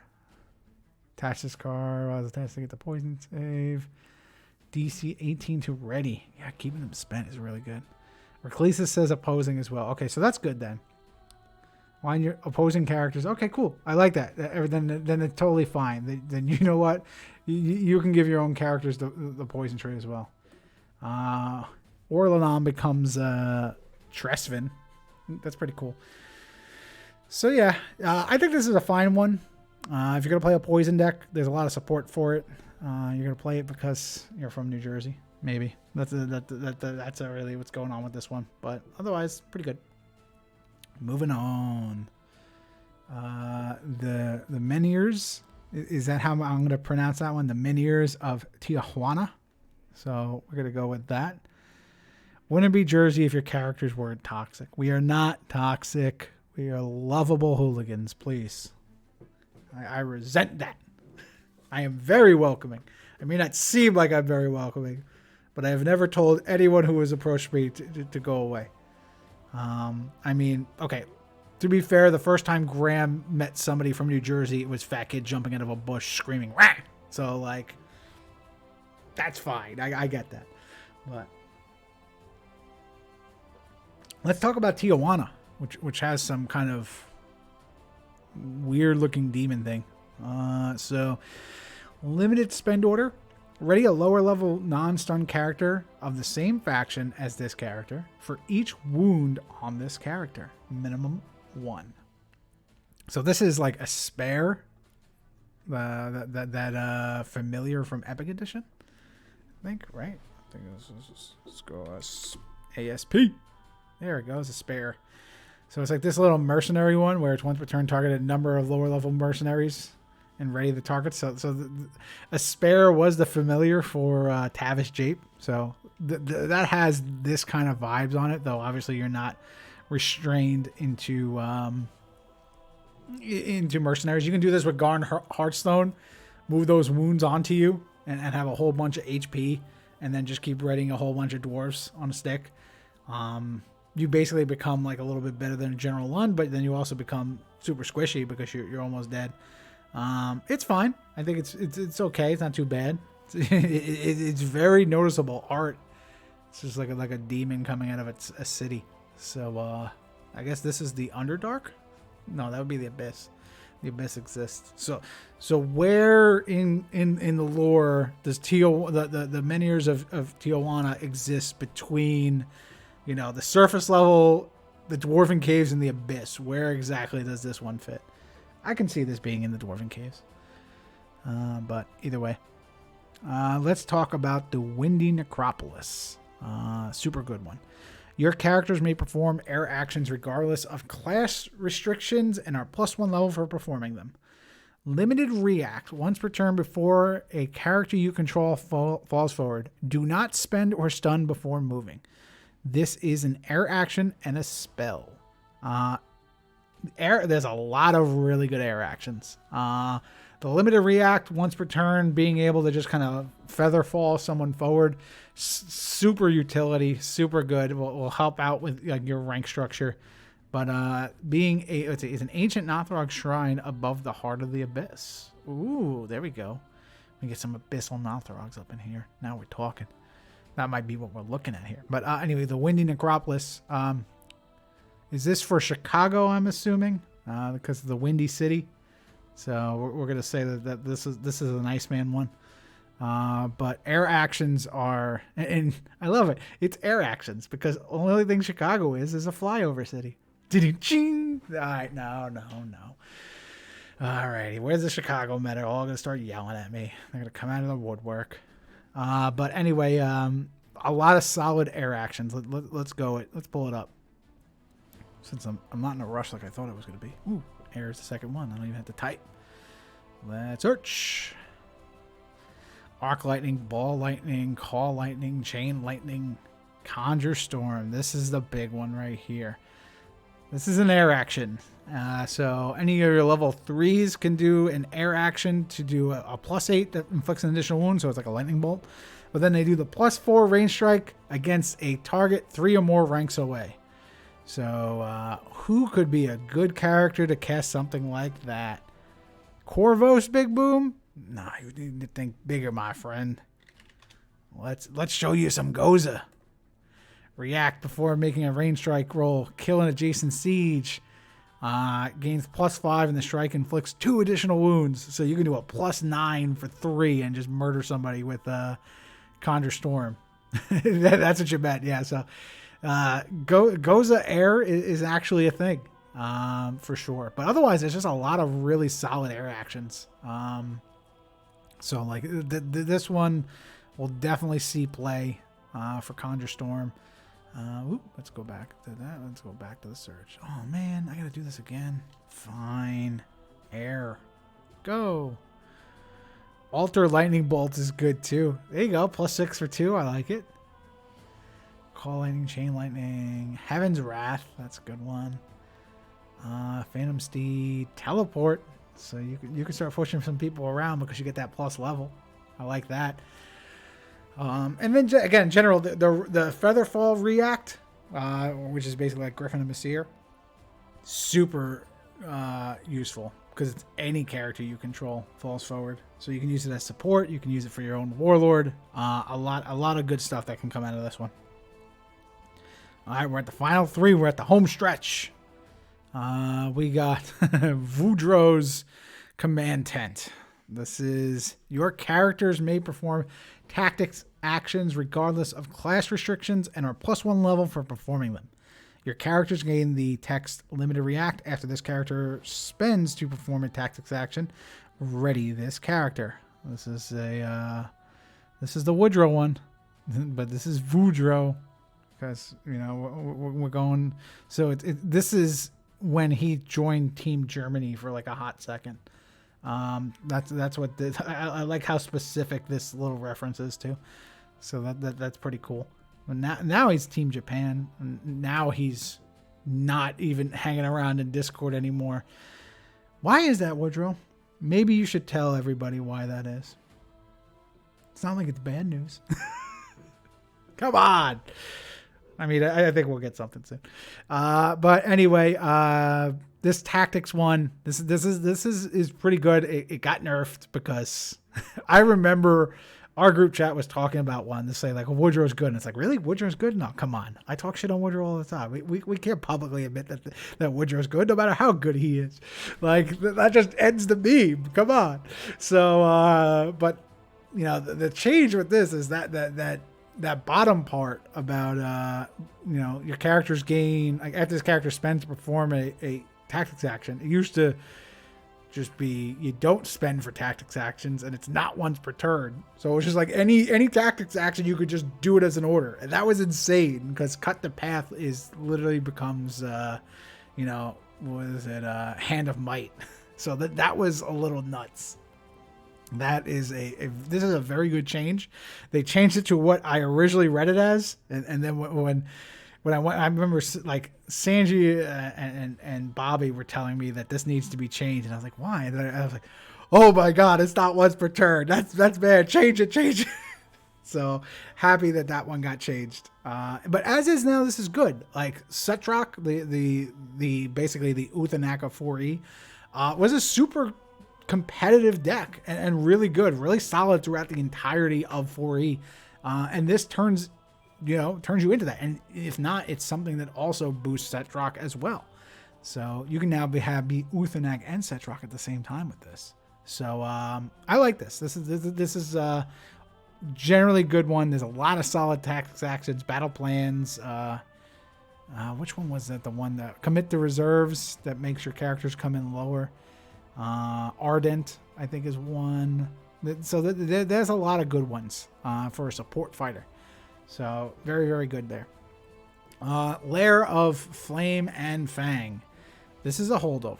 Ardent isn't a tactics action? Aw, you're breaking my heart, Ollie. All right, that's it. Now we got to go look. I could have sworn that was. It should be. You know what? Let's make that happen. Let's start a radic. Accelerated attack. Okay, that's a good one. Battle plans. Close ranks you're not going to spend for. Coordinated assault and commit the reserves. Cut a path into the breach you're not spending for. Order of battle you're not going to play. Valhalla Shout. You're already not spending if you're a barbarian anyway. But yeah, so I'd say accelerated attack was probably what I was thinking. But yeah, Ardent should have been one. Commit to reserves and cut a path. So there's a lot of good ones there. And also there's like Sandbox, which is the item. There's items that give tactics actions too. I just can't remember which ones spend for them. I want to say Sandbox is the only one that you spend for. Anyway, let's go to the lair of Flame and Fang. Your level 6 and higher characters may enter play as if they were one level lower. This is a holdover. And the holdover used to have spend a level 6 character and draw 2 cards. And it's not a holdover. They neutered it. Yes, no, it is. It is still your dog. If you take your dog in to get neutered, that dog comes home. You still love that dog. It is still that same one. Even if he doesn't have his nuts anymore, it's still your dog, and he's still really cool. So this one basically turns in Dragon Ranching. This is the Dragon Ranching one, I think. I'm sorry, card draw in 4E with these battlefields. I'm happy they took them out because that was a little too good. Especially just the way that 4E plays. Like card draw is, I mean, there's not a lot of answers for card draw in 4E. Baraz is 4E? I don't know, but maybe that might be the only one. I don't remember when that promo came out. But so with this one, it basically turns you into Sir Robert the Vigilant for dragons, which is pretty cool. I'd say, again, the Drasic Berenge can play this to absolutely and absolutely love it. That is, I'd say, the Dragon Ranching Warlord. For 4E, I ran Drasic Berenge. I loved it. It was very, very good.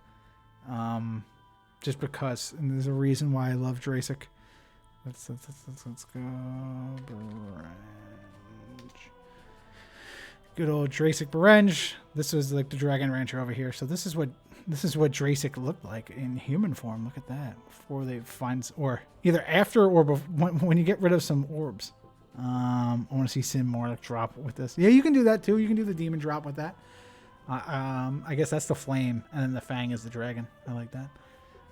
But this is like this order to control front rank. So I ran this card because you can't spell Drasic Berenge without NJ at the end. So that's what I liked. So I had some success playing this in 4E. I made a couple cuts, but I would say it's a solid 4E deck. Definitely consider this Warlord if you're going to play Lair of Flame and Fang, or if you're going to play any chosen Demon Drop decks for sure. Last but not least, we come to Tulsa Siege Works. Obviously for Tulsa, Oklahoma, which is Josh. I don't, right? Tulsa's in Oklahoma, right? I assume so. It's all just a big, huge black hole. It's flyover country. No. I kid. Wad? Oh, Wad's in Tulsa too? Okay, cool. I knew he was Oklahoma. I just wasn't sure where. We could have went with Edmond, Oklahoma. Wait, hold on. Wait. No. Oh, Josh is in Edmond. Okay. That's why. I have the box of Josh here. I was like, wait a minute. Josh, what's your address? It's all the same. Oklahoma's Oklahoma. It really is. Wad is also close. Okay, cool. Yeah, so you're going Tulsa. I'm okay with that. Could have went Edmond. That would have been fine, but I guess that's not Northrog looking. I mean, you could have went like Edmond, but either way.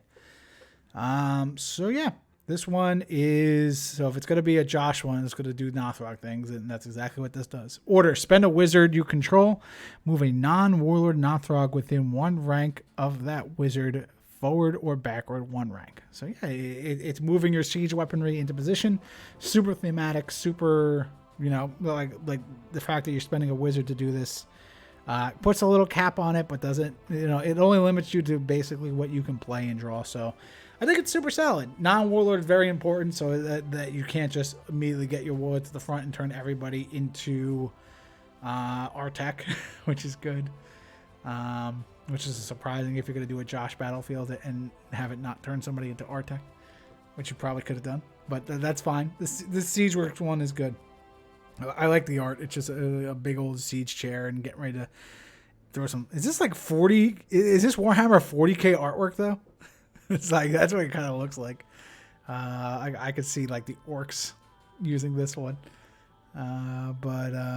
Yeah, I think this one. I think Josh will play this one, and so there will be at least one. I think it's totally fine. I think just again, Nothrog Siege in 4E is good. Sanji mentioning Skyrack. Yeah, Skyrax was good. So that's really all I can really say about that one, and that's all I can say about that. But yeah, so that'll do it. Those are the battlefields, folks. So top 5, because I know we kept talking about top 5. I'd say get Montreal. That's a 5. The Guardians Watchtower is definitely a 5. What else we got here? I'll say Syndico Fighting Pits is also there. The Windy Necropolis is there. And oh yeah, so I'd say that's top 4. And then the 5th one. Let's see, who are we going with the 5th one? Who can it be? I'm gonna say Dawn's Light World Door. That'll be number 5, I think. So if I had to give a top 5 in no particular order, yeah, that's what I'll go with. For the best one, I think it's between Windy Necropolis, Montreal, or Guardians Watchtower. I think that's top 3. Like the Guardians Watchtower is just so good, man. Like giving all wizards HP, like that is disgusting. But stunning all these characters, I think this is just. Maybe we need to go back. Let's see. Let's look at 4E clerics, right? Let's go with cleric. The +1 HP effect is a holdover. Yes, I do remember that too. And funny enough, no one played it though. But like again, the last time Woodrow designed some broken battlefields. So like you guys definitely tried to aim for more balance as a whole. Like Woodrow just like, I want to do crazy shit and it's going to be fun because again, he literally designed the first round of battlefields in an hour while sitting there while his kid watched Naruto. Like that's what he told me. And I was like, how the hell did you come up with all this in that time? Like that was impressive, but I do remember that. So I wouldn't use that as a litmus. There was a lot of broken stuff, but you're right. What it could be, but I think it's going to be super good this time around. I'm big on it anyway. But let's look at clerics in 4E. And let's go types, characters. You know what? Let's go all level 1s. Just to see what level 1 clerics. Ada's stunning people. Come on. Ada now becomes a defensive start that also bolsters you. Or even Anya. You don't want to attack that front rank. Bastion, that's a good dwarf one right there. Chant, Claremont. NA, okay. Gotta be killed by an opposing character though. Gene Court Initiative is obviously the gold standard there. All right, Trey, okay, yeah, no, Mark Happel Ivy for Mercs there. That can get silly. So I think that's good. Let's go to level 2 clerics. Oh, the starter one's there. There's a lot of good level 2 clerics. We're gonna be here for a while. Yeah, there's a lot of good ones, for sure. So yeah, I just think I like both like the ones I'm big on right now. Ironically enough, are both very stallish. Like Montreal is super stall. Guardians Watchtower is super stall. So like I do think 4E is gonna play more to mid range. There could be an aggressive deck that you know just sneaks in and does it, but even then, it's got to be able to withstand being stunned if it's going to be super aggressive. So that's why I do think we're heading towards a mid range meta, and that's why I'm big on those two. And then even then, it's either going to be mid range, and that's why I can also see Dawn's Light being in there too, with an Uber aspect. Because how do you stop mid range? You just Uber up. So I can see that. But then again, I think again those aren't going to be the only 5 that get played. Like for sure, like Sandico is the aggressive one if you want to go anywhere. But yeah, like that's what I think. And then the air one is going to be, I think, the combo deck if there is one. But I think there are going to be some. I think we're going to see some creativity though. So that's what I'm excited to see for sure. This community usually does not disappoint in that regard, even because we have done a very good job in when events come up. We have a diverse field. We have people who are playing what is fun, and we're not trying to be power gamers. The only power gamer is Midge because he hates losing. He loves MLB. That's all he likes to play right now. So he's not playing Warlord. So who knows if you'll even see him in this tournament. But that'll do it. Let me know, guys. If you're watching this on VOD, did I get anything wrong? Do you really like a certain battlefield? What do you guys really hate? In chat, let me know now, too, while we kind of just wrap this up and wrap up this discussion. I've been talking for exactly 2 hours. There we go. Or 2 hours and 1 minute. Get out of here. But so this has been fun. I had a lot more time than I thought I was going to. I talked a lot longer than I did, which is just kind of on brand for me. But otherwise, if you're looking to participate in this event, like let's say you haven't played in any of our online events and you're really interested in, you have until next week. I think signups are April 14th, 16th, 14th. I don't know. Yeah, we'll go 14th. That Friday, next Friday, from when this video is originally posted. That's what we're looking for. But like again, come on, build a deck, go have some fun, guys. It'll definitely be a good time. And even if you can't play in this one, there's a monthly tournament every event. We alternate ancients as a format. So definitely, if that's something that you're more familiar with and more comfortable with, definitely dive into that one. Message Chris; he'll build all your decks. I mean, I'll throw some decks at you. Yeah, let's go. And I'll build your deck, Celtic. Get out of here. I mean, you're a good player. You're just a bad deck builder. Nah, I kid. But no, I'll happily build decks for folks. I also build decks for folks if you are coming to New Jersey on April 29th for the in-person Warlord event in Hoboken, New Jersey. Build Celtic a rule book. Yeah, that's what he needs. There we go. Now we're talking. The Celtic rule book. You turn to page 1. It just says no takebacks. That's all it says. I kid. Rules are for losers. Exactly. If you're not cheating, you're not trying. That's what John Cena said, right? Let's go with that. Put asterisks all over everything. I have plenty of asterisks. Thank you. So, but yeah, like again, come to the New Jersey event in Hoboken, New Jersey, the birthplace of Frank Sinatra and baseball. So those are kind of big. It's a nice town in New Jersey that thinks it's New York City, but it's not. And if you really want to go to New York City, you are literally a 10-minute train ride from it. So a lot of sightseeing you can see. Good luck finding parking in Hoboken. It's kind of a pain in the ass, but they do have parking lots now. Hoboken, New Jersey, a city that I think has invented quadruple parking. You know, people know what it means to double park. Like, oh, there's no spots that I can parallel park into.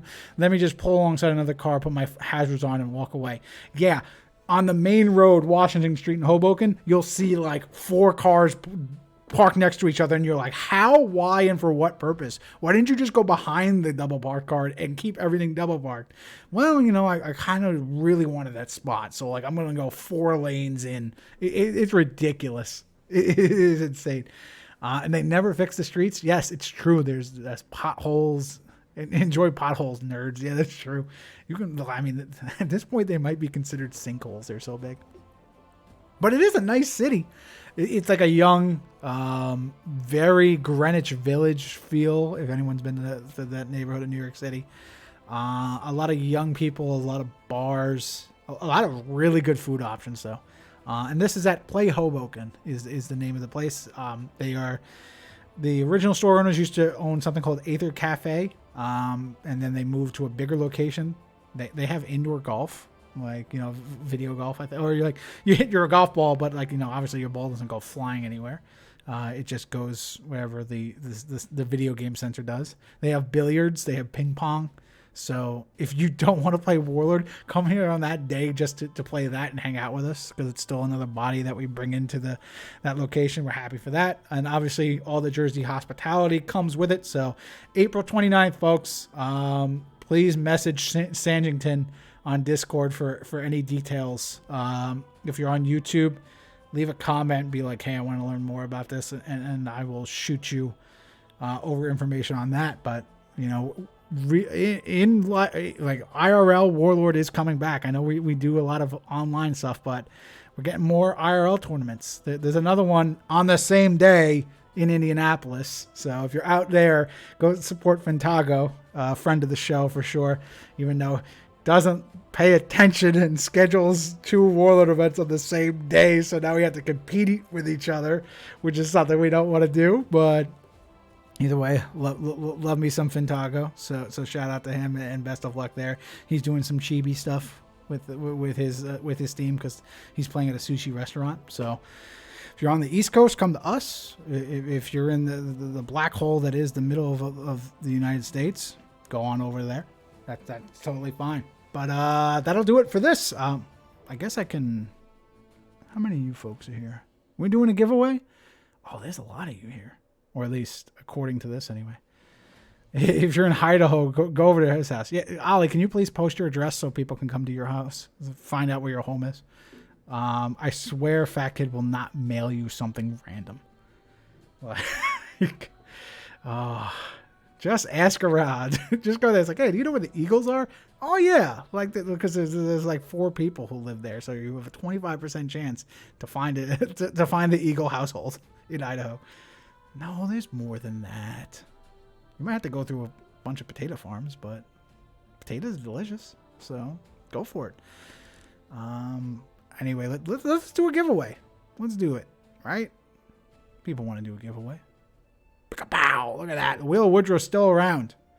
I think when I start the 4E Battlefield, I am going to go with a box of Heroes Gambit, though. So this is... There ain't going to be any Wheel of Woodrow. We're going to retire it. And I just found out, too, from Wes, that Woodrow finally found out that the Wheel of Woodrow exists. I don't know what his reaction was to it, but Woodrow, how the fuck did you only find out about it now? Like... You clearly do not watch that. He doesn't want to hear me talk. How rude. Can you believe that? That's why I love you all more than Woodrow. Because Woodrow does not watch this. But I still love Woodrow because he is a part of the stream, even if he doesn't want to. Even he's like, oh, I got to step away from the community because of X, Y, and Z. But, well, don't worry.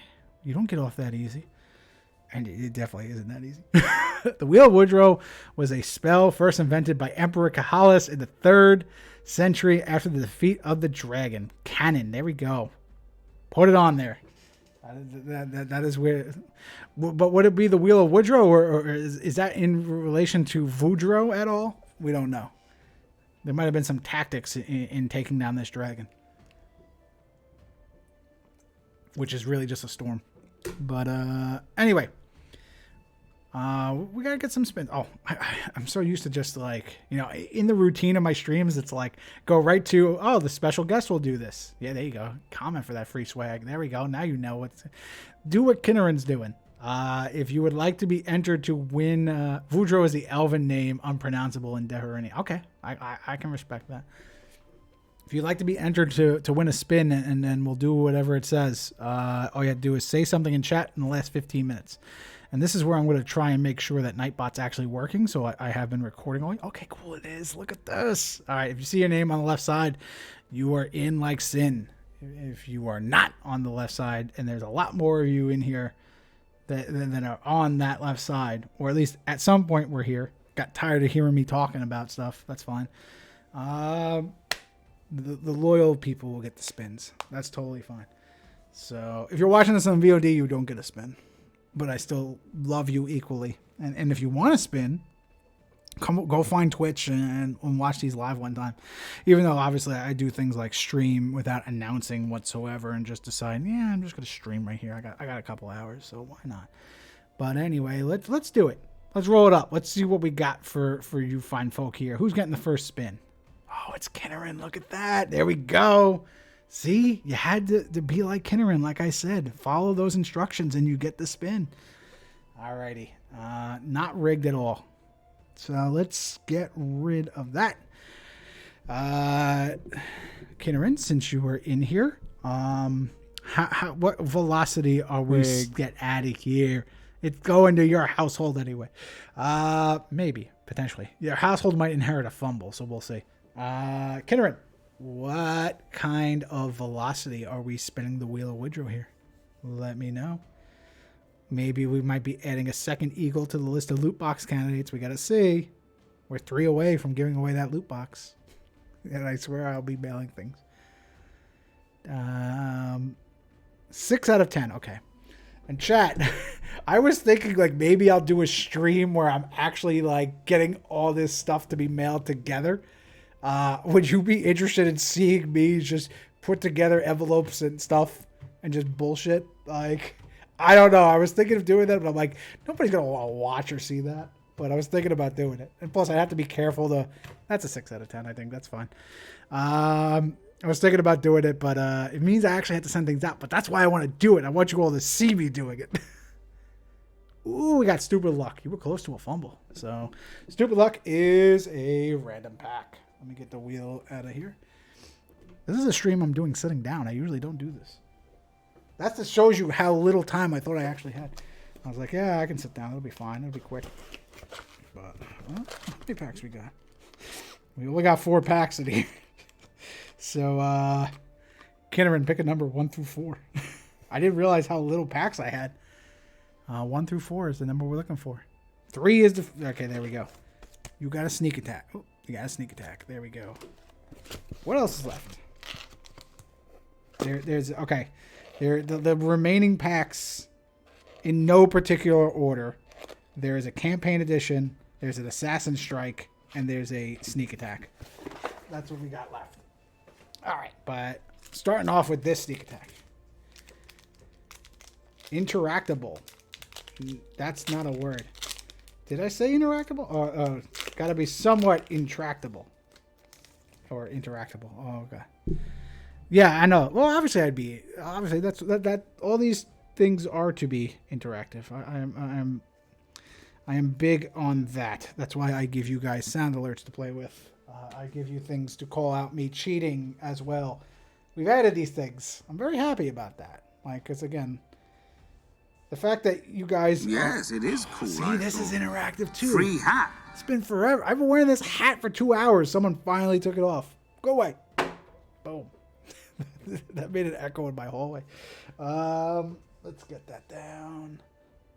So, here we go, Kinnerin. We got your pack. Let's see. First off, we got a Wastrel Stone. We got Perfect Focus. I'm going to move this over here. We got Conscripts. We got Father Ansense. That's a money one. Make It Count. Rest comes in and performs a react to attack. And then Chain. Yeah, not bad at all. Father Ansense Rest alone right there is worth it. Uncommons. We got some Giar. We got Tresvin. Oh, these are solid characters for sure. And Khun Robe. Okay, Khun Robe was pretty good for Monk and Mentalist thing, but all that matters is this one right here. I'm surprised I can do this sitting down. Well, I usually do it standing just because it's easier, but looks like I can reach. Look at this. I can be a lazy bum now, guys. But none of that matters. We got to see. Kinnerin, are you getting this card or are you not? It's a foil Forest Hunger. It's a foil. It's a foil, but I don't know about Forest Hunger. Oh, boy. I like seeing shinies, though, so that's good. Let's read this one up. Forest's Hunger. So it is the Hunger of the Forest. Level 3 Cleric spell. Action. Spend order. Target a rank. Until the end of turn, any character who moves into that rank must succeed with a dexterity save, DC 14, DC 19 if the caster is a druid, or become spent, and spent characters who fail become stunned. So let's see. What do we got here? Kidderin saying it's not bad. Hungry Forest. Folks, what do we think about Hungry Forest? Perfect for Etra. Is it perfect for Etra? You're spending a druid to cast it. Not one we need, though. I mean, so that sounded like a loot boxer. There we go. But it's pretty. This card does not see play, though. I think Bobby at one point tried to play it and like try at least tell me like, yeah, it's a good card, but it is not. I know I've tried to play it in some decks before and it just hasn't been that good. For Etra, I can see that, like, you know, as an example of where it's good because you're pushing characters into that rank and then making them do a DC check, but you also have to spend a druid in order to do that, so could be good. Let's see, who moves into that rank or becomes spent. Spent characters who fail become stunned. Okay, yeah. I can see some applications to it. But, yeah. I'm going to say, per Kinnerin's decree, it has been loot boxed. Because they have plenty of it. So that means it'll go to... Hey, it still might end up in the House of Eagles. With Ollie being on that loot box candidate. Alrighty, we're going to do another spin, folks. Got to get that wheel back out. Let's get it out. Doing at least one more. Let's do it. It's center frame. There we go. I think that's good enough. Look at Woodrow. He looks very happy. That was the face he made when he found out that I have the wheel Woodrow. 100 card deck. 100 card deck. There we go. Let's get Nightbot back up. What do we got? Chicka-pow. There it is. Oh, there's more of you now. Now Sound Alert is in on it. There we go. So we're just going to re-roll it and see what happens. Re-rolling goes to Sound Alerts. So Sound Alerts wins a pack. No, they don't. The real winner is Celtic. There we go. He gets it. I'm surprised he's watching. Usually he only does Warlord things when he's on the clock, and today is Saturday. Unless he's working Saturdays. I don't know. Might be. There you go. It is not rigged. Get out of here. Yeah, that's true. I like Sound Alerts can say it's rigged. Pro bono. Look at that. Oh man, who works for free? That's Suckerville, man. Alrighty, let's get this out of here. Celtic, what kind of velocity are we giving good old Woodrow over here? Let me know. And then it shall be hard. Okay, let us go. I almost pushed it off the table, and I went out of focus. Okay, the wheel actually moved when I did this, so let's see. Let's see. Spanking the Woodrow. What did it get me? What did it get Celtic, actually? Oh, he retaliated on you and fumbled. You were so close to the loot box, but you have fumbled, my friend. Woodrow does not appreciate the slight. So... That you just fell into a hole there. There you go. See? Woodrow has a say in this. But that will do it, folks. So again, appreciate you all who came, hung out in chat. Thank you to everyone who gifted a sub, Sanji. Thank you to everyone who cheered bits. And really, honestly, there's everybody who came, hung out.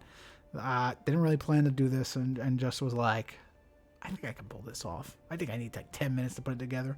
I screwed up the stream name. I don't know if it fixed or not after I edited it once I went live, but there's no take backs. Get out of here. Oh, God. I didn't realize the jokes you were making at first, and now that hit me good. That hit me good, chat. So thank you to chat for being chat. I appreciate that. But we will see you for 4E Battlefields eventually sometime. And if not, we will see you April 29th in New Jersey. Take it easy, folks. Have a good one. Bye-bye.